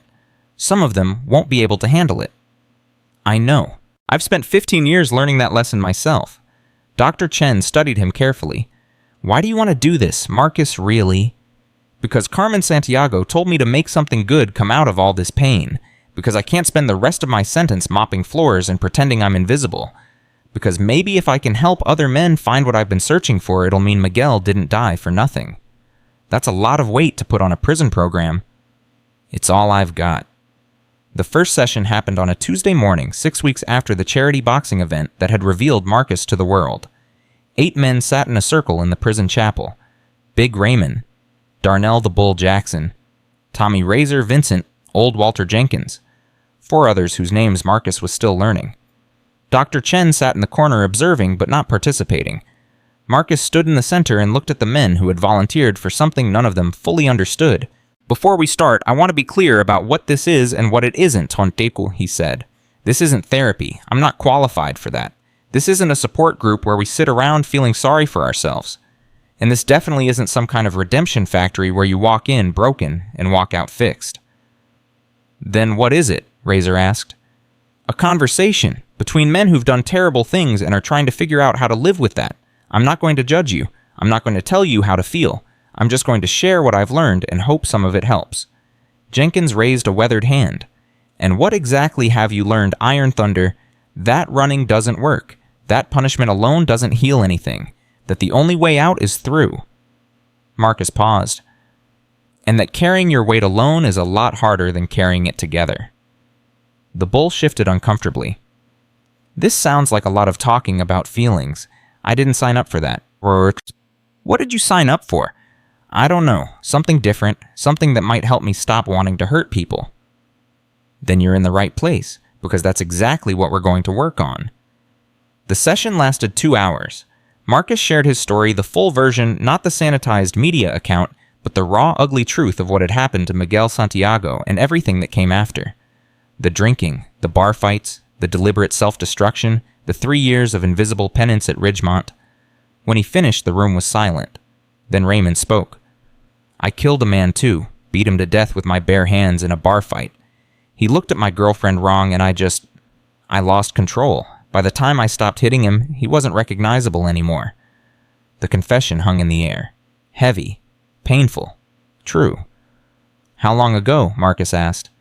15 years, same as you. Have you ever talked about it? Really talked about it? Raymond shook his head. Never. Not once. I just buried it. Became the monster everyone expected me to be. Figured if I was going to be locked up forever, I might as well be the king of wherever they put me. And how did that work out? Raymond almost smiled. Got my ass knocked out in 30 seconds by an old janitor, so not great. A few of the men chuckled. The tension in the room eased slightly. That's what we're going to do here, Marcus said. Talk about the things we've buried, bring them into the light, because secrets have power. They control us from the shadows. But when you drag them out and look at them clearly, sometimes they get smaller. And sometimes they get bigger, Jenkins said quietly. Yes, sometimes they do. That's why we do it together. The program grew faster than anyone expected. By the 3rd week, more inmates were asking to join. By the 5th week, Harrison had to expand the group to 15. By the 8th week, there was a waiting list. I don't understand it, Harrison admitted to Dr. Chen during a progress review. These men have been resistant to every rehabilitation effort we've tried. Group therapy, educational programs, vocational training. Nothing worked. But they're lining up for this. Because it's different, Dr. Chen explained. Most programs come from the outside. Experts telling inmates how to fix themselves. This comes from within. A man who's walked the same path, made the same mistakes, found something that works. Cole isn't a therapist. No, he's something more valuable. He's living proof that change is possible. On the morning of the 10th week, Marcus received a visitor he never expected. The guard who delivered the news looked uncomfortable. Cole, there's someone here to see you. Says she won't leave until you talk to her. Who is it? A woman, young, says her name is Maya Cole. Marcus's heart stopped. Maya? His daughter, the little girl he'd abandoned 15 years ago. The woman who'd grown up thinking her father was dead. I can't, Marcus whispered. Tell her I can't see her. She said you'd say that. She also said to tell you... The guard consulted a note. Running is what brought you here. Time to stop. Marcus closed his eyes. His own words turned against him. Cole, the guard prompted, what do you want me to tell her? Every instinct screamed at Marcus to refuse, to hide, to protect Maya from the broken man her father had become. But he'd promised Carmen Santiago that he wouldn't run anymore. He'd told his group that the only way out was through. I'll see her. The walk to the visitation room felt longer than the walk to face Carmen Santiago. That meeting had been about guilt and forgiveness. This one was about something much more dangerous. Love. Maya stood when he entered.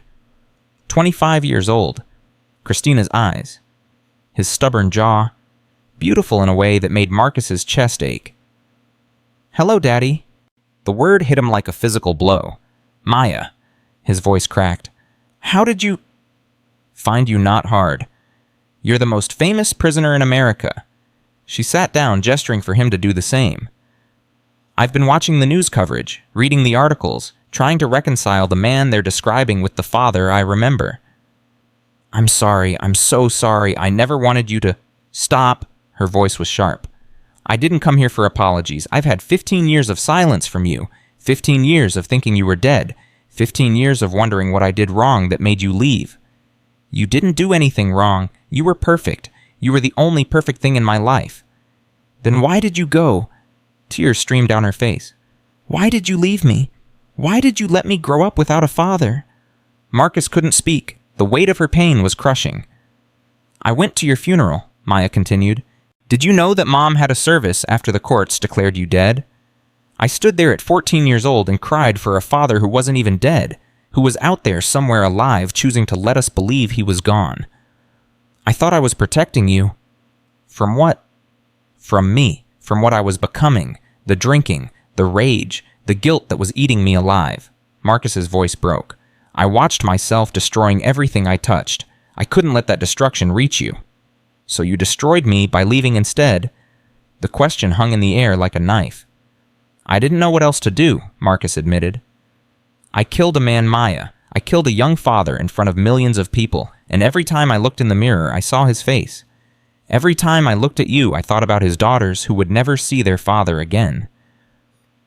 And you thought abandoning me would fix that. I thought it would protect you from watching me fall apart. It's pretty. Maya wiped her eyes with angry hands. Well, congratulations. You protected me from having a father. You protected me from birthday cards and graduation ceremonies and someone to walk me down the aisle someday. You protected me from knowing I had a parent who actually gave a damn. I gave a damn. I gave a damn so much it was killing me. But you didn't give enough of a damn to stay, to fight, to get help. You just ran. Marcus had no defense. Everything she said was true. Mom remarried. Maya said, her voice quieter now. Did you know that... Yes, my sister told me. His name is Richard. He's an accountant. Boring, predictable, shows up every day without fail. Maya met her father's eyes. He's been more of a father to me than you ever were. The words cut deeper than any punch Marcus had ever taken. Good, he managed to say. You deserved that. Someone stable, someone present. I deserved my actual father. Silence stretched between them. 15 years of distance compressed into a small room with glass between them. Why did you come? Marcus asked finally. If you hate me this much, why are you here? Maya was quiet for a long moment. When she spoke, her voice was different, softer. Because I'm a public defender. I spend every day fighting for people who've made terrible mistakes. People the world has written off as irredeemable. She took a shaky breath. And I kept asking myself, how can I believe in redemption for strangers when I can't even face my own father? You don't owe me anything. I know, this isn't about what I owe you. It's about what I need. Maya pressed her hand against the glass. I need to understand. I need to know the man who left me. Not Iron Thunder Cole, not the media story. You, the real person behind all of it. Marcus looked at his daughter's hand against the glass. The hand he'd held when she was learning to walk. The hand he'd abandoned when she needed him most. Slowly, he raised his own hand and pressed it against the glass opposite hers. Where do you want me to start? The beginning. Tell me everything, and this time, don't run. So Marcus told her. He told her about falling in love with her mother, about the joy of holding her for the first time, about the early days when boxing was just a dream and family was everything. He told her about the rise, the first championship, the money and fame that changed everything, the pressure that built year after year until he didn't recognize himself anymore. He told her about Miguel Santiago, every detail, the fight, the punch, the 3 days in the hospital, the funeral, the widow's slap that echoed in his nightmares for 15 years. He told her about the breakdown, the guilt that consumed him, the distance that grew between him and Christina, the night he stood in her doorway and said goodbye while she slept. He told her about the running, the drinking, the bar fights, the slow destruction of everything he'd been. And he told her about Ridgemont, the invisibility, the abuse, the 3 years of penance, the night in the ring that brought everything crashing down. When he finished, 3 hours had passed. The guards had bent the rules, allowing the conversation to continue far beyond normal visiting time.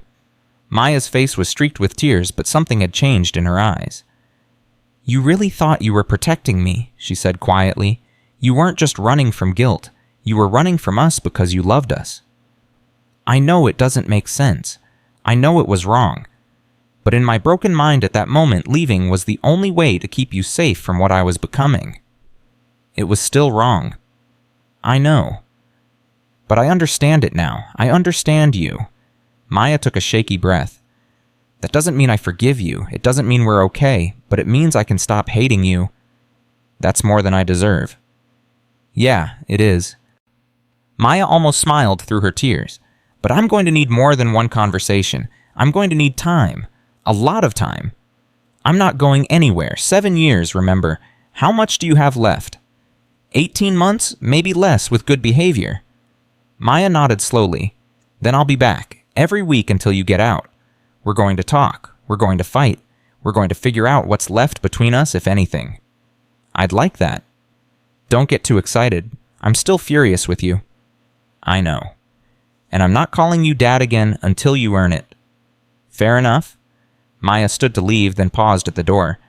The program you're running, the rehabilitation thing, is it real or just a media stunt? It's real. I'm trying to help men who are carrying the same weight I carried, show them they don't have to destroy themselves. Good. Maya's voice hardened with something like pride. Keep doing it. Make something of these years you have left. And when you get out, maybe we can build something too. Maya, don't say anything else. Not today. Just let me leave while I still feel something other than anger. She walked out without looking back. Marcus sat alone in the visitation room, tears streaming down his face. His daughter, his baby girl, alive, here, willing to try. He didn't deserve this chance, but he was going to take it anyway. The news that Maya Cole had visited her father spread through the media like wildfire. Headlines screamed about the reunion. Reporters camped outside the prison again. The story that had begun with a boxing match now evolved into something larger, a tale of family destruction and possible reconciliation. Marcus ignored all of it. He had work to do. The rehabilitation program continued to grow. Men who had been resistant to every intervention suddenly opened up in sessions. Confessions poured out. Fights that used to happen daily became rare. The atmosphere in Ridgemont shifted in ways even the guards noticed. "I don't know what you're doing in those sessions," Officer Webb told Marcus one morning, "but keep doing it. This is the quietest the prison has been in years. We're just talking." Talking doesn't usually stop men from trying to kill each other. It does when they realize they're not alone, when they understand that everyone around them is carrying the same weight. Webb studied him carefully. "You've changed, Cole. From the ghost who mopped floors to whatever this is. What happened?" "I stopped running. Stopped pretending I could disappear from my own life. Started facing the things I'd been hiding from. And that works. Not always, not for everyone, but it's better than the alternative."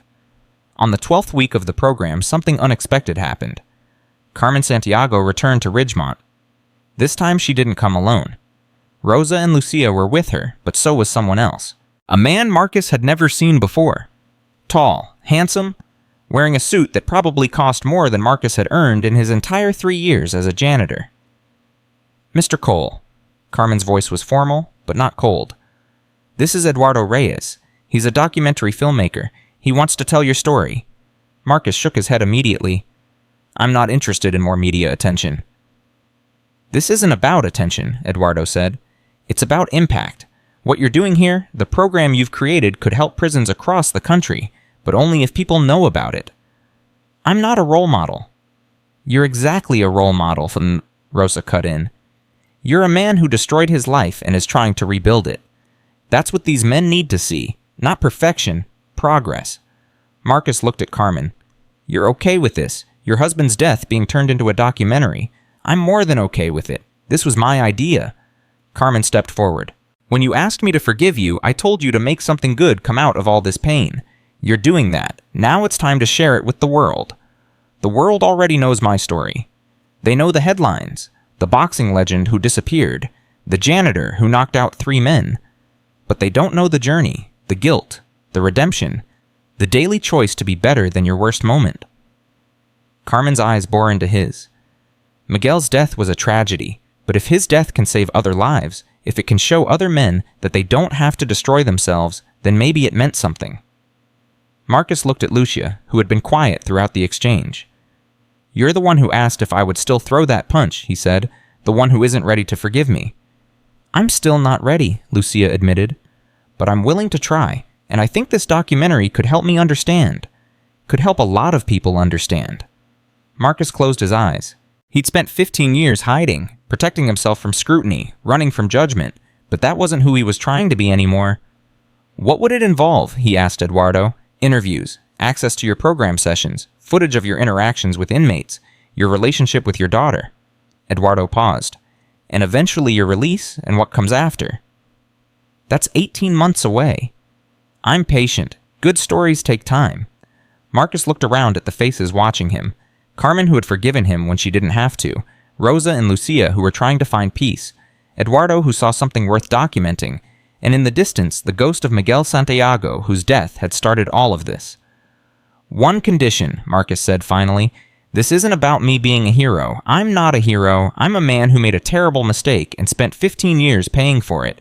If you want to tell my story, you tell all of it. The ugly parts, the cowardice, the destruction. No sanitizing, no redemption arc that makes it look easy." Eduardo nodded. "That's exactly what I want."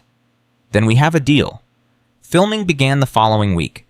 Eduardo's crew was small and unobtrusive, but their presence changed things nonetheless. Inmates who had been opening up in sessions became self-conscious. Guards who had looked the other way started paying more attention.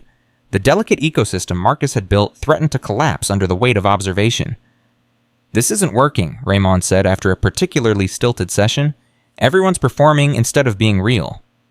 Give it time, they'll adjust. What if they don't? What if the cameras destroy everything we've built? Marcus didn't have an answer, but he had to believe that the truth was stronger than the fear of being watched. On the third week of filming, Maya returned for her regular visit. I hear you're making a movie, she said with a hint of amusement. A documentary. There's a difference. Is there? Seems like both are about putting your life on display for strangers to judge. I've been judged by strangers for 15 years. At least this time I get to tell my side. Maya studied him through the glass. You've changed.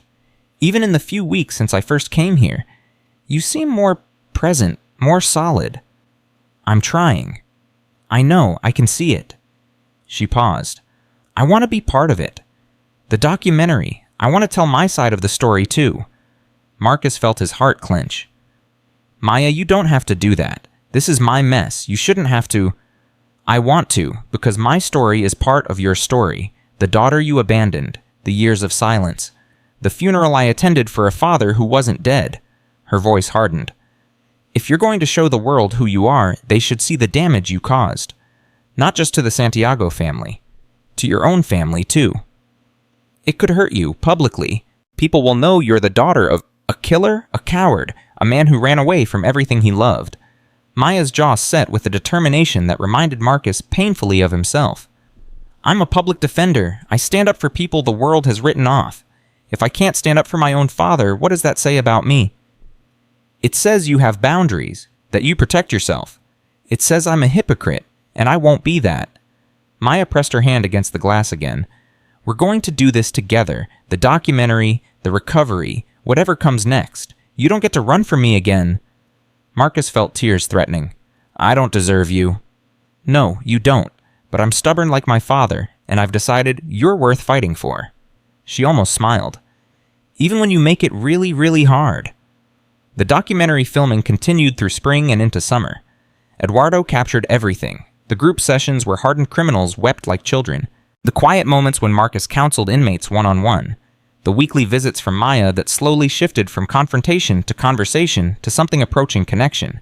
He filmed Carmen Santiago visiting the prison to observe a session standing in the back with tears streaming down her face as men confessed their sins and committed to change.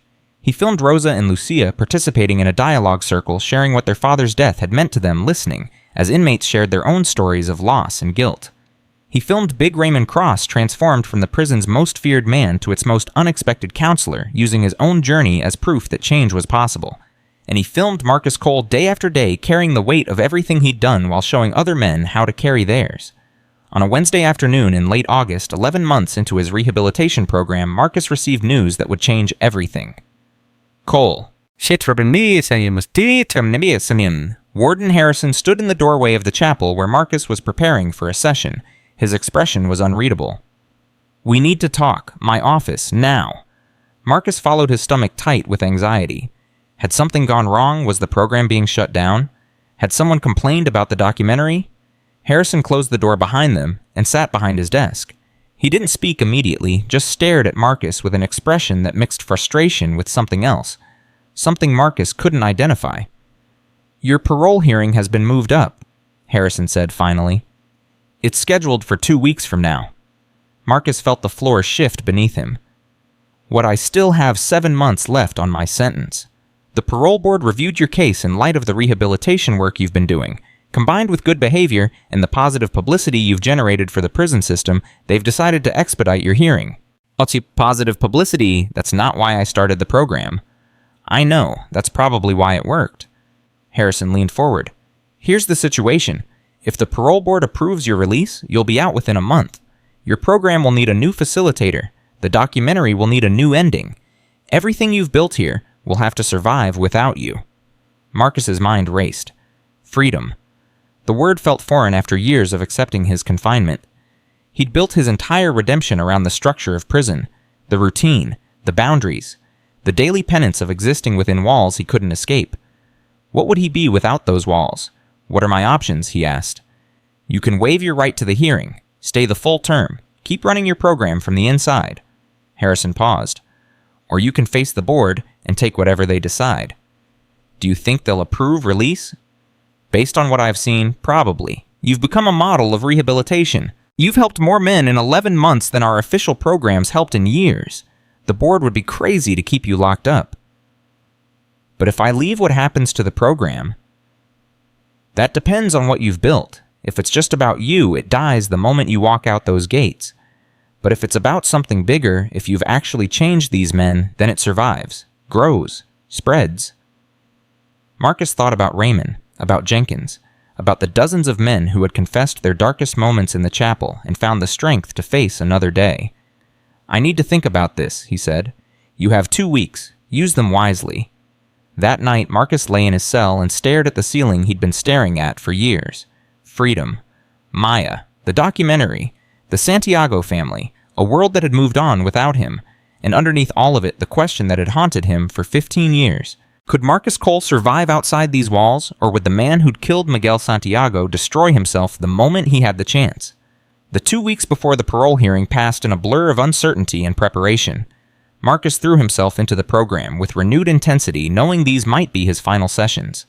Every word felt weighted with significance. Every conversation carried the gravity of goodbye. You're different, Raymond said after a particularly intense session. Something's changed. Parole hearing, 2 weeks. Raymond's face shifted. They're letting you out? Maybe. The board decides. But you could leave. After everything we've built here, you could just walk away. I'm not walking away. I'm moving forward. There's a difference. Feels the same from where I'm standing. Marcus understood the fear in Raymond's voice. For months, he'd been the anchor for men who had nothing else to hold on to. The idea of that anchor being removed threatened to capsize everything. Listen to me, Marcus said, gripping Raymond's shoulder. What we've built here isn't about me. It never was. It's about every man in that circle who found the courage to face himself. That doesn't disappear because I'm gone. But who leads it? Who keeps it together? You do.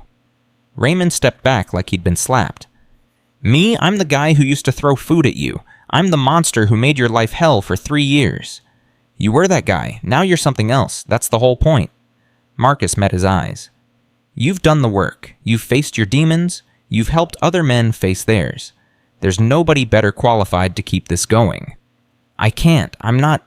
You're not what's smart enough, good enough, redeemed enough. Marcus's voice hardened. Stop telling yourself stories about who you can't be. That's what got both of us in here.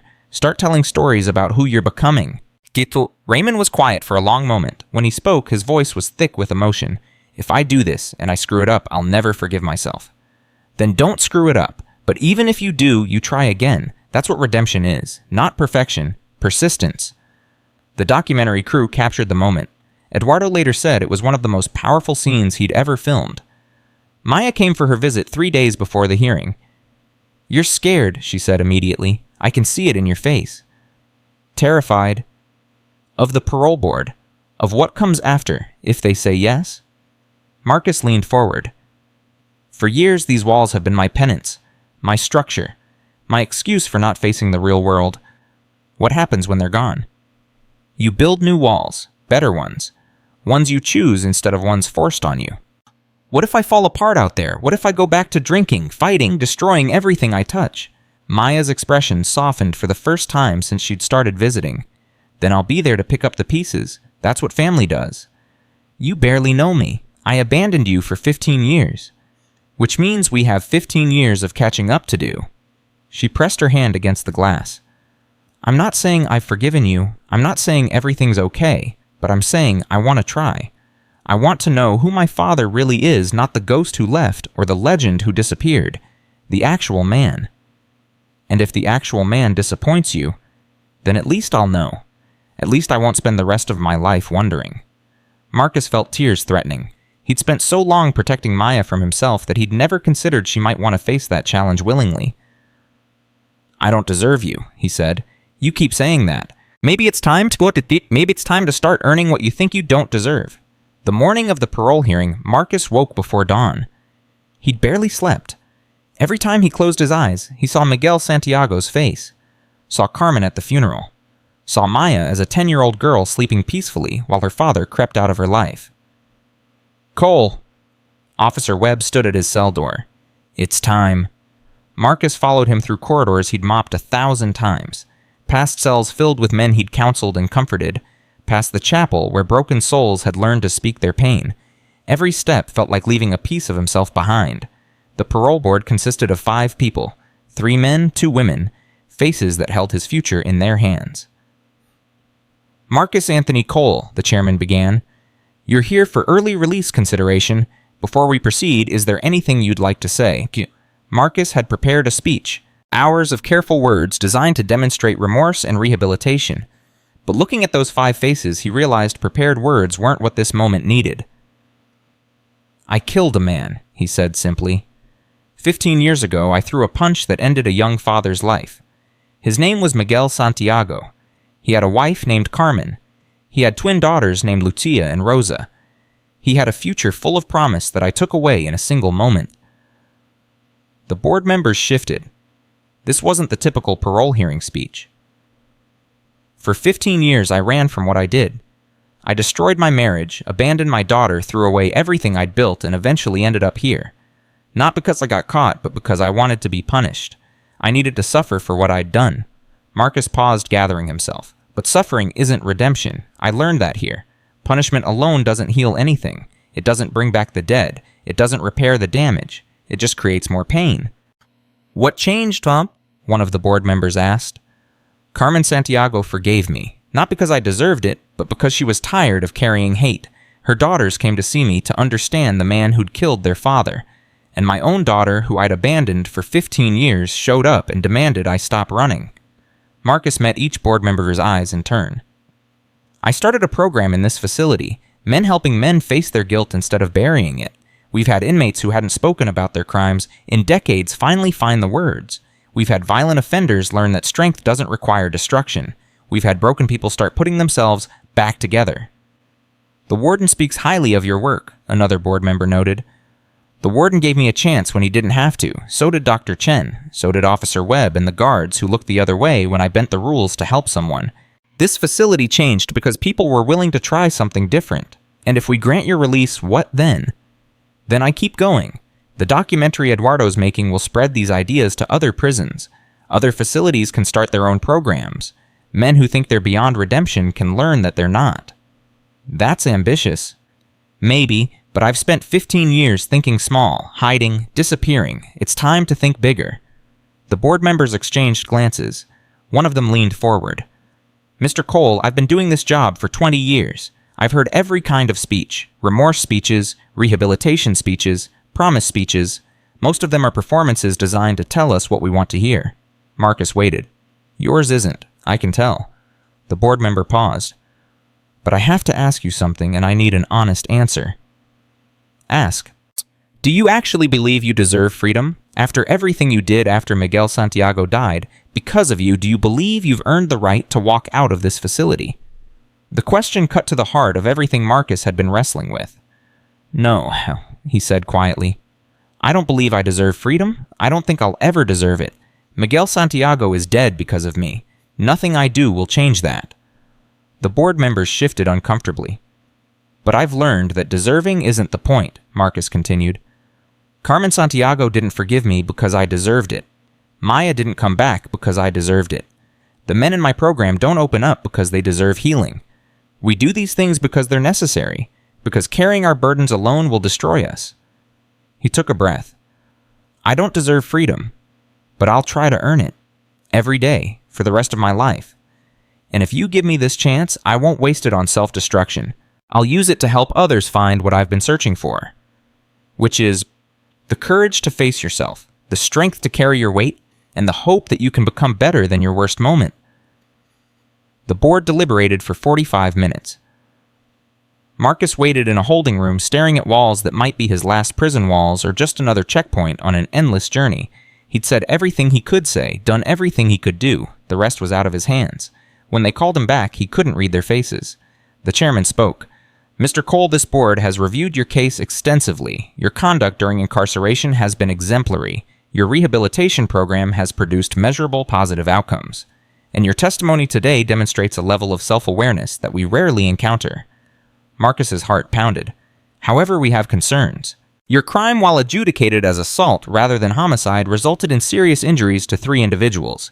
Your history includes the psychological trauma of causing a death in the boxing ring, which raises questions about your stability outside a structured environment.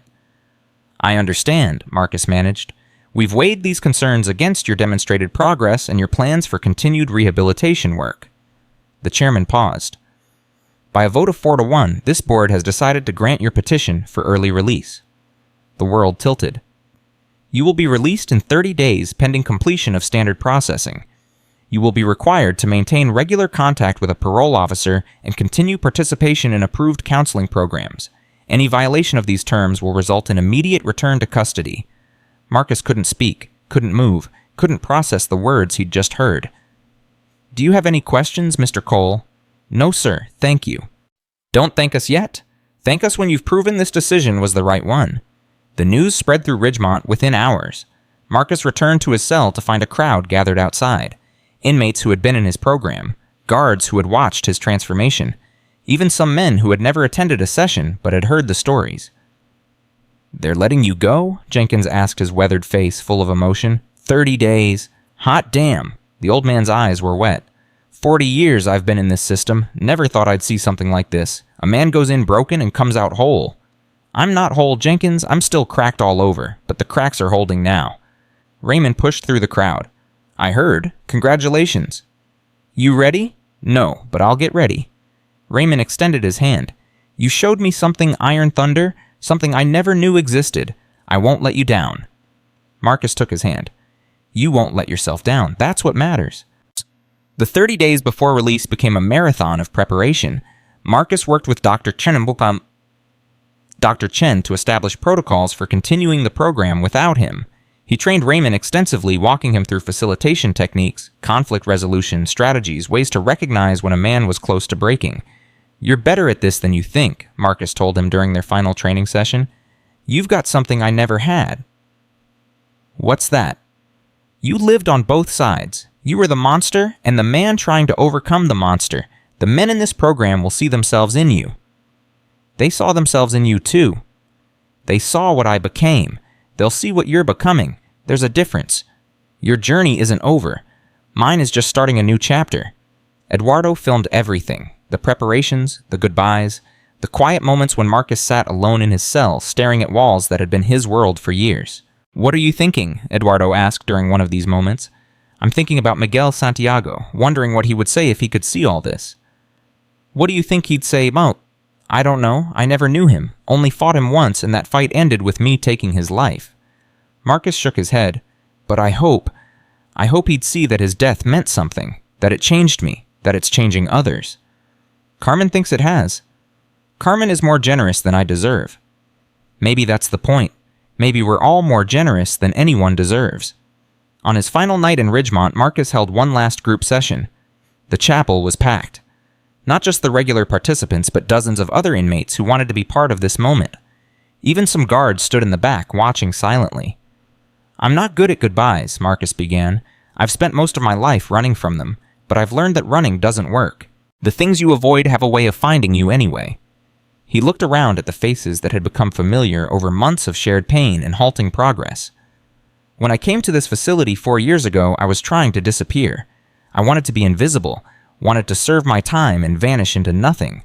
I thought that was what I deserved. But you didn't disappear, Jenkins called out. You couldn't. No, because some things can't stay buried. Some truths demand to be spoken, and some men can't be broken past the point of rebuilding. Marcus paused, gathering himself. What we've built here matters. Not because of me, because of all of you. Every man in this room who found the courage to face his demons. Every confession spoken into the silence. Every tear shed and every hand extended in support. You started it, Raymond said. You showed us it was possible. I lit a match. You all built the fire.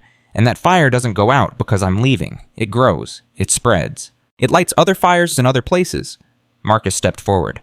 Raymond is going to lead these sessions now. Some of you might think that's crazy. The man who used to rule this yard through fear now leading men toward healing. But that's exactly why it works. He's walked the path. He knows what it costs and what it gives. Raymond stood up, facing the group with an expression that mixed terror with determination. I can't promise I'll be as good as Iron Thunder, Raymond said, but I can promise I'll try, every day, for as long as they let me. The room erupted in applause. Men who had spent years tearing each other down now lifted each other up. The transformation wasn't complete. It never would be. But it was real. Marcus walked out of that chapel for the last time with tears streaming down his face. Release day arrived with a California sun that felt different on the other side of the walls. Marcus stood at the processing center signing papers that would officially return him to the world he'd fled 15 years ago. Every signature felt like a promise. Every form completed was another step toward a future he still couldn't quite imagine. Cole? Warden Harrison appeared in the doorway. Congratulations. Thank you for everything, for giving the program a chance. You gave it a chance. I just got out of the way. Harrison extended his hand. Don't come back here. I mean that in the best possible way. I'll try. Don't try. Do. You've got people counting on you now. The final gate opened and Marcus stepped through. For a moment, he just stood there breathing air that tasted different. Free air, unchained air, the kind of air he'd taken for granted for the first 32 years of his life and had dreamed about for the next 15.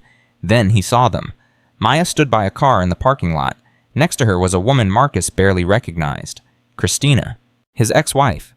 Older now, silver threading through her dark hair, but still beautiful. Still the woman he'd loved and lost and never stopped regretting. Dad? Maya walked toward him. Welcome home. Marcus couldn't move, couldn't speak. The weight of the moment pressed down on him like a physical force. Christina hung back, uncertain. They hadn't spoken in 15 years, hadn't seen each other since the night he'd crept out of their home like a thief. I didn't know you'd be here, Marcus finally managed to say. Maya insisted, Christina replied. She said you couldn't start a new life without facing the old one first. I'm sorry, I know that's not enough. I know nothing will ever be enough. No, it won't. Christina stepped forward. But I've spent 15 years being angry, 15 years wondering why I wasn't enough to make you stay, and I realized something. What?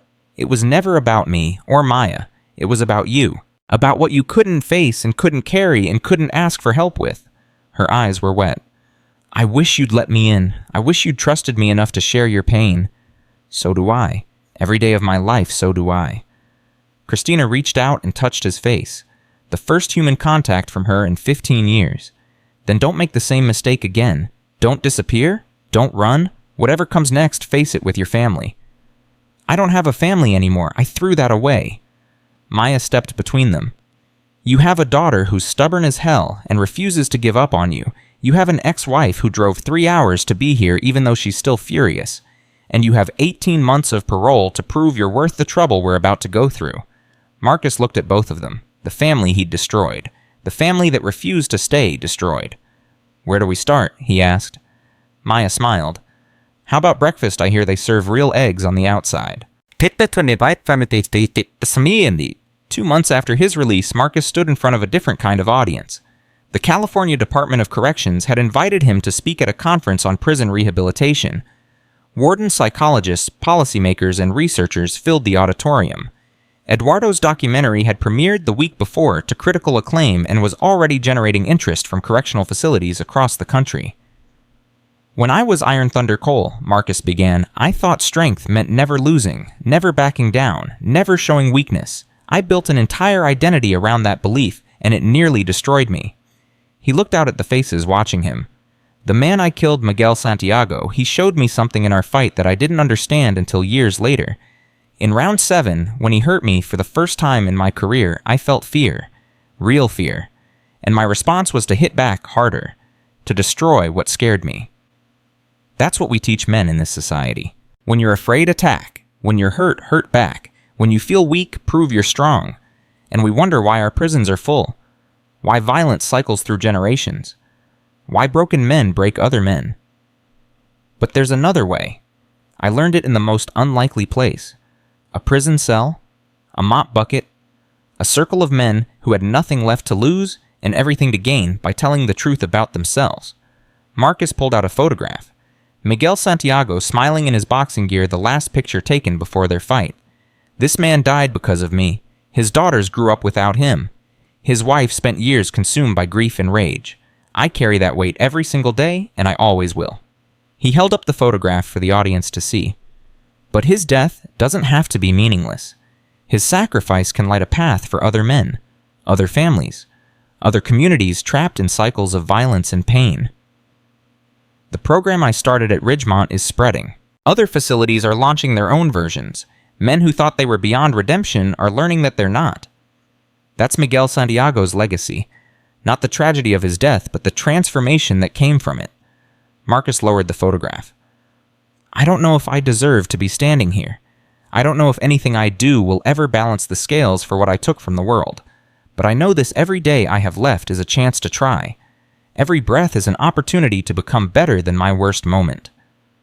That's what I want for every person in this room, for every inmate in every facility you oversee, for every man who's been told he's worthless, irredeemable, beyond saving. We're not. None of us are. We're just people who need someone to show us another way.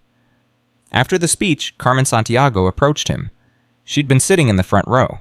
Rosa and Lucia flanked her along with Eduardo Maya, and to Marcus's surprise, Big Raymond Cross, who had been granted temporary release to attend the premiere of the documentary.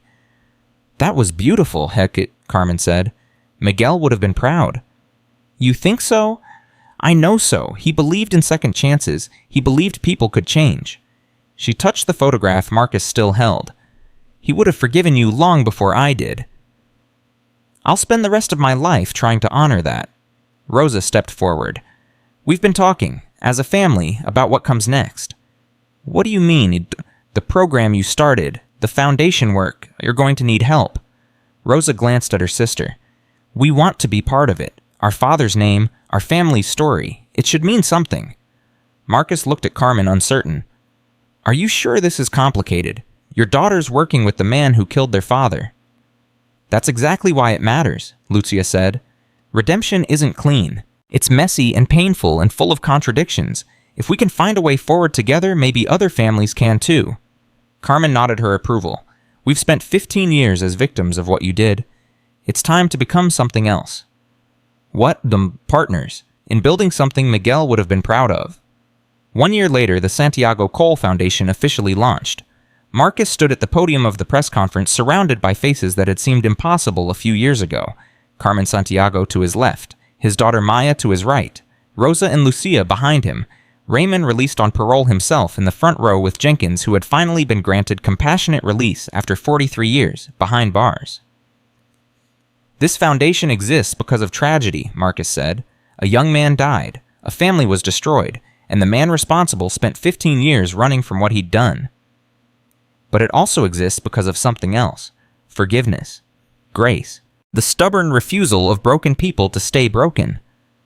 We're launching programs in 30 correctional facilities across the country. Men and women who've made terrible mistakes will have the chance to face those mistakes and find a way forward. Families of victims will have opportunities to participate in healing circles, to find their own path through grief and rage. None of this erases what happened. Nothing ever will.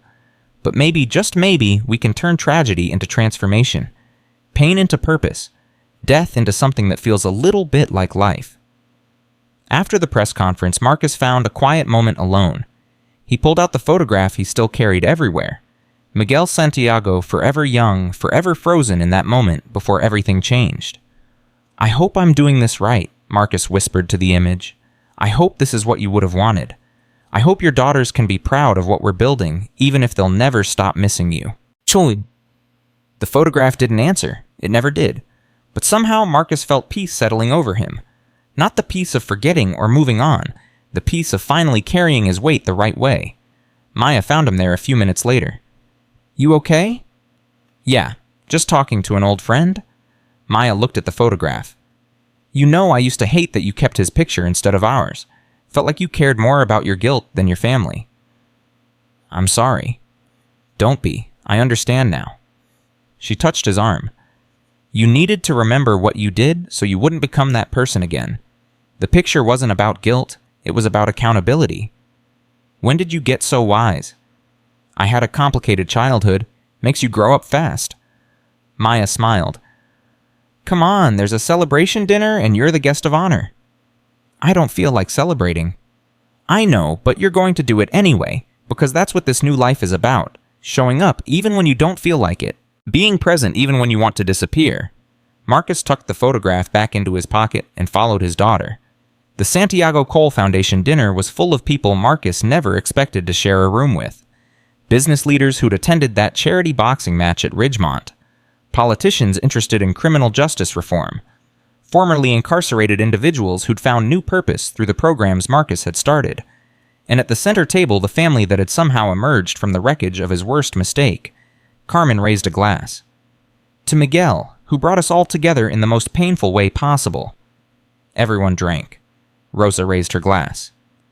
To Marcus, who showed us that monsters can become men. Everyone drank again. Maya raised her glass. To second chances, and the courage to take them. Marcus lifted his own glass, but couldn't find words. What do you say when the life you destroyed has somehow rebuilt itself into something beautiful, when the people you hurt have become the people lifting you up, when the guilt you carried for 15 years has transformed into purpose? To all of you, he finally managed. For teaching me that redemption isn't a destination, it's a daily choice, a moment-by-moment decision to be better than what you were. He looked around the table at faces that represented every chapter of his journey. The widow who forgave him. The daughters who chose understanding over hatred. The daughter he'd abandoned who chose reconciliation over rage. The inmates who became brothers. The guards who became allies. I spent half my life as Iron Thunder Cole believing that strength meant never losing a fight. I spent another 15 years as a ghost believing that I deserved to disappear. But I've learned something that took me way too long to understand. He set down his glass and looked at each person in turn. The hardest fight isn't in the ring, it's in here. He touched his chest. It's facing yourself every day and choosing to keep going despite everything you've done and everything you've lost. It's accepting that you'll never fully balance the scales, but trying anyway. Carmen reached across the table and took his hand. Miguel would have loved this, she said softly. A room full of broken people finding their way back to wholeness. That's what he believed in. That's why he stepped into the ring that night. I wish I'd known him, Marcus said. Really known him, not just as an opponent. You know him now, through us, through the foundation, through every life that changes because of what we're building. Marcus squeezed her hand and felt something release in his chest. Not the guilt, that would never fully disappear, but the isolation, the belief that he had to carry this weight alone. He had a family now, complicated, imperfect, built from the ruins of tragedy, but real. Months turned into years. The foundation grew beyond anything Marcus had imagined. Programs spread to facilities in 43 states. The documentary won awards and sparked national conversations about rehabilitation versus punishment. Other foundations emerged inspired by the model Marcus and Carmen had created together. Raymond became a certified counselor and returned to Ridgemont as a paid consultant leading the program he'd inherited from Marcus. Jenkins spent his final years traveling to prisons across the country sharing his story of 43 years behind bars and the hope he'd found at the end. Maya left her job as a public defender to run the foundation's legal advocacy program. Christina remarried a year later to a man who understood that her complicated relationship with her ex-husband was part of who she was. Rosa and Lucia Santiago both became therapists specializing in working with families affected by violence. They called themselves Daughters of Tragedy and wore the title with pride. And Marcus Cole, the man who had killed Miguel Santiago and spent 15 years destroying himself over it, finally found what he'd been searching for all along. Not forgiveness, that had to be given by others. Not redemption, that was a journey, not a destination. Not peace, that came and went like waves on a shore. What he found was purpose, a reason to wake up every morning, a way to honor the life he'd taken by helping other lives flourish. On the 10th anniversary of the Foundation's launch, Marcus visited Miguel Santiago's grave for the first time. Carmen had offered to come with him, but he'd asked to go alone. This was between him and the man whose death had defined his existence. He knelt before the headstone and placed a single white rose against the marble. I don't know if you can hear me, Marcus said quietly. I don't know if there's anything after this life or if we just become dust in memory, but I need to say something I should have said a long time ago. He touched the engraved name with trembling fingers. Thank you for being brave enough to step in that ring with me, for fighting with everything you had, for giving me a gift I didn't understand until years later. Tears streamed down his face. You showed me what I was capable of, the terrible power I carried and didn't know how to control. And your death taught me what that power cost. what I had to become to make it mean something. Marcus stood slowly, his aging knees protesting. I'll never stop carrying you. Never stop thinking about your daughters and your wife and the life you should have had. But I promise you this, every person we help, every life that changes because of this foundation, that's your legacy. Not mine. Yours. He pressed his hand against the cold marble. Rest easy, Miguel. I'll keep fighting. Just not in the ring anymore. I'll fight for the things that matter. For redemption. For second chances. For every broken soul who needs to know they're not alone. Marcus turned and walked away from the grave. Behind him, the sun was setting over the cemetery. Ahead of him, Maya waited by the car ready to drive him home. He climbed in beside his daughter and looked at her face so much like her mother's, so much like his own stubborn determination. You okay? She asked. Yeah, I think I finally am. Good. Maya started the engine. Because we've got work to do. Marcus smiled for the first time in what felt like forever. The man who had been Iron Thunder Cole, who had killed Miguel Santiago, who had run and hidden and destroyed himself for 15 years, was finally ready to live.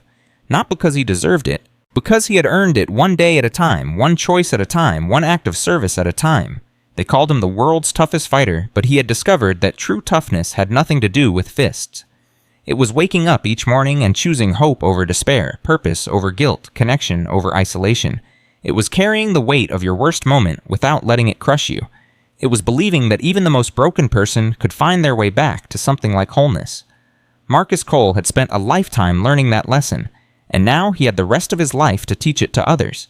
Because redemption is not a moment, it is a lifetime of choosing to be better than the man you used to be.